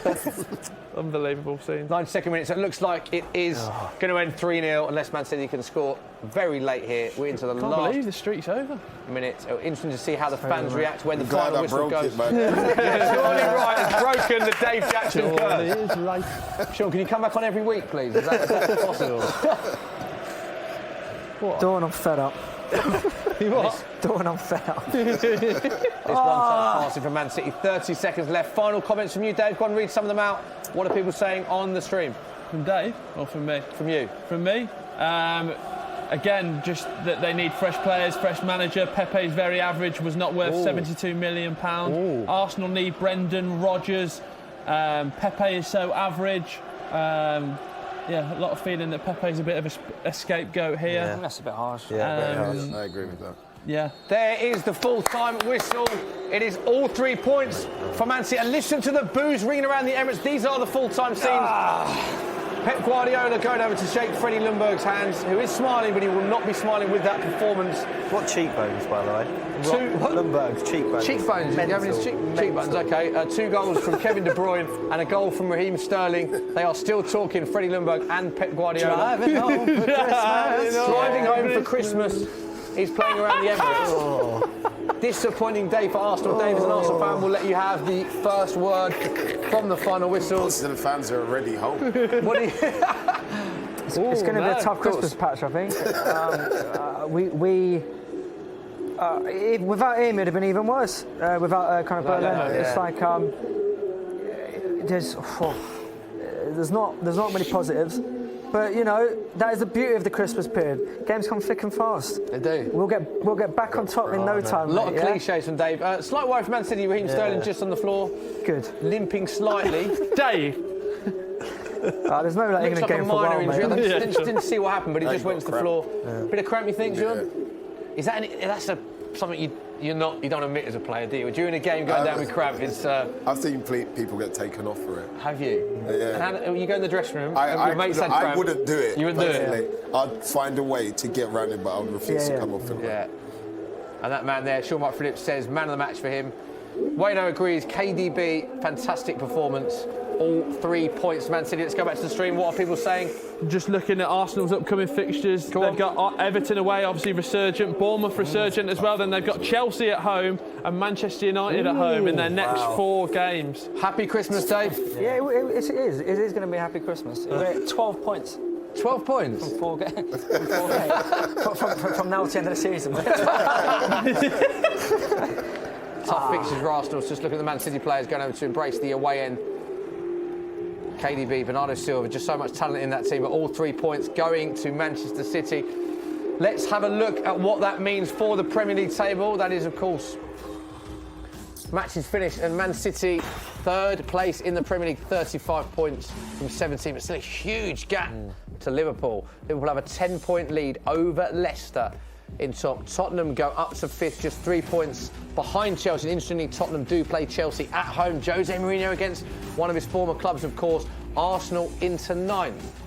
Crystal Palace, of course, with that game in hand. They play Monday Night Football in that derby match against Brighton. Looking forward to that one. The bottom is Watford, Norwich and Southampton make up the bottom 3. Aston Villa just outside the relegation zones. Dave, so much. Second worst position for Arsenal at this stage of the season. Oh, wow. But, you know... in the Premier League. Wow. The only way is up. Do you know what I mean? It's like, you know... No, you could go down. No. But this is part of being a fan, isn't it? You know, you can't just start, you know, saying all of the negative. There was a few positives. Go on, give us some positives. I thought Saka, despite the fact he's going to be a very good forward player, he did okay at left back. That's the thing. He had to play left back. It's stupid. I don't really know where to begin, Smith, mate. There's a lot. There is a lot wrong. There is a lot wrong. I think if you look at that defence, all 3 of City's goals, they were preventable. It's not like they were worldies. They were very good finishers. So it's take nothing away from the Man City attackers there, but with a better setup, they were definitely avoidable. Preventable. Yeah, they were preventable. Yeah. And I think that's the very worrying thing, because, as I said, like already in the stream, it's like, you know, this was a City team that weren't full of confidence. This isn't the City. As much as they are champions, this wasn't the City of last season that kind of came into this game. We're at home. If we could have taken the game to City, you know, maybe we take the actual lead, and then that exposed some of the issues that City have had from the beginning of the season. You know, where they had to chase the game, where then we could have exposed them with our kind of pace. And it was all undone after, was it, 90 seconds? Yeah, very early first goal. We're speaking about the Christmas fixtures, which are coming thick and fast. Also on the horizon, the January transfer window. How do you think that the appointment, if you do make an appointment or if you stick with Freddie, will affect what you do in January? Because presumably, if you haven't got a full-time manager in place, are they going to give Freddie the funds to spend if he's only a short-term gap? Is that a concern for us? I think it's more important that we bring a manager than any player. Do you think that'll happen before January, though? I hope that they're working on it now. Like the thing I was thinking 50 minutes into the actual West Ham game was like, it's so evident here that there isn't an actual plan here that we have. You know, Freddie Ljungberg is a very short-term fix, and that's all it's ever going to be, right? You know, the beauty of having a director of football, wherever it is that they bring in players for the team rather than a particular manager. So there's no way that they're going to give money to a short-term manager. And he is just, you said short-term fix there. No, I know he's an Arsenal legend, loved him as a player, but no chance for you of him getting the job full-time. I think it would be unfair on him to put him in that position anyway. You know, because surely he'd want it. Yeah, it a dream job? Yeah, but I don't think that ends well with Freddie Ljungberg as the permanent Arsenal manager. So I think it's more important that we look at who is going to be available or potentially who we can go and get from another club. But whoever it is, it's so important we get this manager, the manager that comes in. It's so important we get that right this time. And maybe it is someone, like a Brendan. Will Brendan Rodgers come now? Definitely, he's just signed a new deal. But someone in that mould. Which I wouldn't have said post Wenger. My expectations was someone, maybe it kind of was like the tier of like a Pep, not Pep Guardiola obviously, but and now we're looking at someone that's going to come in and kind of bring their own culture, bring their own kind of philosophy. And then just accept this season. It's not going. It's going to be a transition season. You accept that as a fan now. It's a transitional season. I'm not saying you write it off because you're still in domestic competition. Yeah, of course, I think you almost feel like you have an acceptance now because of the manager change. I think for the long-term future, that's maybe a better kind of way of looking at it. Because if we keep going short term to short term, maybe win a few games. It's not actually sustainable. Yeah. So I think it's more important we get a good manager. A manager is going to be in there for the long term. Well, long term in like the modern game anyway. Maybe someone's going to be there for 5 years, going to come in and go, look at the youth players that we've got coming through, going, okay, I can build something here. I think that's much more important than maybe giving Freddie Ljungberg 60, 70 million to try and rescue the season. It's like, okay, this season's not going to be what it panned out. We're still in Europa League, so we're still getting Champions League football. It's going to be tough, don't get me wrong, but I think it's much more intelligent if we bring someone in who's got a vision and is going to build for maybe the next 5, 6, 7 years. Good chat, Dave. Enjoyed that. One thing we can't fault, although we've him, very passionate Arsenal fan, cannot fault your love for the club. A bad day for Dave, of course, but a good day for James and for Sean Wright Phillips. Good day for Man City. Let's hear from a few of their stars now, Phil Foden and Kevin De Bruyne. Guys, well played, Kevin. I don't think much doubt about who the man of the match was today. Absolutely brilliant from you, but do you think actually very good from the whole team today? Yeah, I think so. I think besides the first 5 minutes, we had to settle in, but I think the first few chances we had, we scored out of them. Then after, I think the second half, the first 20 minutes was a little bit sloppy, but I think the last 25 was really good. We kept the ball, had a few extra chances where we could score out, but I think to come in and win 3-0 and keep a clean sheet is good for us. Phil, you actually arrived at the interview room a little bit earlier than Kevin. Do you want to tell him some of the nice things you've been saying? Yeah, I think your shooting's a joke, mate, to be honest. Yeah, when you've got a guy like this playing, anything can happen, and the amount of chances he creates and scores as well. It's just a pleasure to play with him, and yeah, it's just good to get the 3 points today, and all the lads are very happy. It just sort of underlines, I suppose, that you couldn't be in a better place to learn, could you? No, definitely not. Kevin, then talk us through that first strike, because there's been a number of ex-pros, since in the last hour and a half talking about it. Unbelievable technique. How did you do it? Well, the ball came with a bounce, and I tried to keep composed and don't lean too much backwards, because I think the most difficulty with a ball is keep it as low as possible, and it was just low enough to put it under the bar. And second one with your left foot, are you using, I think it's Callum Chambers, you sort of set it round him? Yeah, I think the second goal and the shoot afterwards is a little bit similar, but I think because the keeper don't really sees the ball because it's that low, it just goes a little bit away. I think it gives him less reaction time with the second goal. And you must have thought just before half time it was hat-trick time.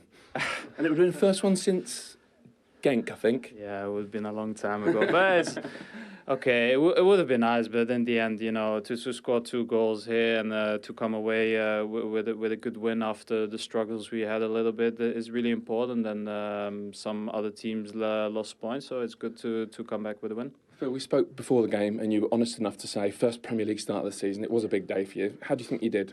Yeah, I thought I'd done all right. I thought the team did very well together. Like Kev said, we had a sloppy start to the second half, but I thought we reacted to that well and started playing our football again, so overall very happy. Did you have half an idea you wouldn't see the whole 90 minutes through, having played in midweek as well? Yeah, it's quite difficult. I don't think I've done that for a long time, so I think the manager's seen my legs go a bit, so yeah, it was all just that really. Kevin, last question, there's something you sort of touched on already. Was today, at least in part, about a reaction after the derby? Well, I think every time you lose a game, the only reaction you can show is try to win the next one. Obviously, if you lose 2 in a row, it's a little bit more difficult. But I think even this year we lost some points. Every time we lost points, we come back with a good reaction. So it means mentally we're all right. We know we've not been at our best this year, but we keep on fighting, trying to do what we do. The season is still long. We have still 2 cups, Champions League, so there's still a lot of games to play for us. Well done, Phil. You ready for your duties? Yeah. Premier League man of the match, of course. Well deserved, mate. Thank you very much. Kevin De Bruyne. Thank you. Thank you. Well done. Great interview, that. Really enjoyed it. Patrick Davison, of course, with the questions. Sean, does that just show, I really could watch that, how honest they are, just the standards that they set when they're saying, didn't start great in the second half, it's not been the perfect season. It's such a good performance, but does that almost illustrate the benchmark that's been set at Man City under Pep Guardiola? Yeah, definitely. I think you can see from, obviously, the players in the interview that Pep's just installed a winning mentality and to always play and perform at the highest levels. And I think if he can keep that going all the way through, I don't ever see there being a problem at Man City. But like KDB said, like they know they haven't been at the best this season, but they're still not giving up the fight. So to hear that shows to the fans and obviously the players that they still believe that there may be a possible chance of a way back in. And the other thing you want to pick up on there, the team spirit, when they were talking about Phil talking about Kevin before, and it's great to see, isn't it? Phil, you can clearly see he's got a very mature head on his shoulders. Still only 19 years of age, Phil Foden. Yeah, he's had to grow up really quickly. He obviously got thrown into it with Man City, and being around players like that and being put in positions he had to mature quickly, and he matured perfectly and well, and you can see the way he speaks and the way he plays that he's doing the right things at the right time. And just quickly before we leave all of our viewers, where do you see Man City at the end of this season? Do you see them lifting silverware, looking at the Premier League, Champions League, domestic trophies? How do you see the season ending with your Man City hat on? With my Man City hat on, I'm going to say, I hope we win everything again. But obviously, it's a hard ask. Liverpool are outstanding at the minute, and as long as we keep winning, we're still waiting for them to do a mistake. So right now, just keep playing every game and doing what they did today, basically winning every game and see where it takes us. Yeah, big win for Manchester City. Just a reminder that we will be back next week, of course. The next Football Social, big game this, Tottenham against Chelsea, 4 o'clock, Soccer and Football Daily's YouTube channel. We'll be joined by another former Premier League striker. Have to wait and see who that is, Dave. But it's another big game in the battle for top 4. Big thanks to Dave. Brilliant, always good to have you on. Very honest, opinionated, passionate Arsenal fan, and a great bloke as well. Thanks for coming on. Cheers, James Wayne, very happy. I like to say he didn't rub it in too much for Dave as well, because he's your boss. That's respectful. Off air, I think that might change. Great to have you on the show. Will Brazier, always a pleasure. Great in Social Corner. A round of applause, of course, former Premier League winner, Sean White. And we will leave you with our best bits. Have a good weekend. Bye-bye. Oh, this is good. Arsenal box, De Bruyne! Yes! It's a goal! Yes! 1-0 Man City! I read it on the clock. Kevin De Bruyne. Right, for me, it was brilliant, like, because I hate running. Like, pre-season is like the worst of football. Martinelli is the future. £6.5 million, absolute bargain. Another chance for... Oh, Sean nervous first minute for Man City. Yo! Hit it left foot! Hey! Oh! The chances here, Smithy, I'm telling you. For you every day of the week. How can you look across the line, Smithy? This is stupid. There's a chance for Man City. Go on. Yeah! 2-0 Man City, big goal. Raheem Sterling, Sean Wright Phillips, talk to us. Sure, can't believe it. It's the combination. It's the way it's KDB to Sterling. Have a look at Ozil's boots there, champagne Preds. Yeah. An absolute turn back. Sean, I remember you in the F50s, was it? Yeah. Yeah, fantastic vintage. Knowledge there. Ishmael says Sunday League players can defend better than Arsenal. A comment and a sentiment that I think we can all get on board with there. Don't give a penalty. Look, Big moment in the game. Arsenal players appealing for a penalty. If that's a penalty, I'll get Sean Wright Phillips tattooed on my inner thigh.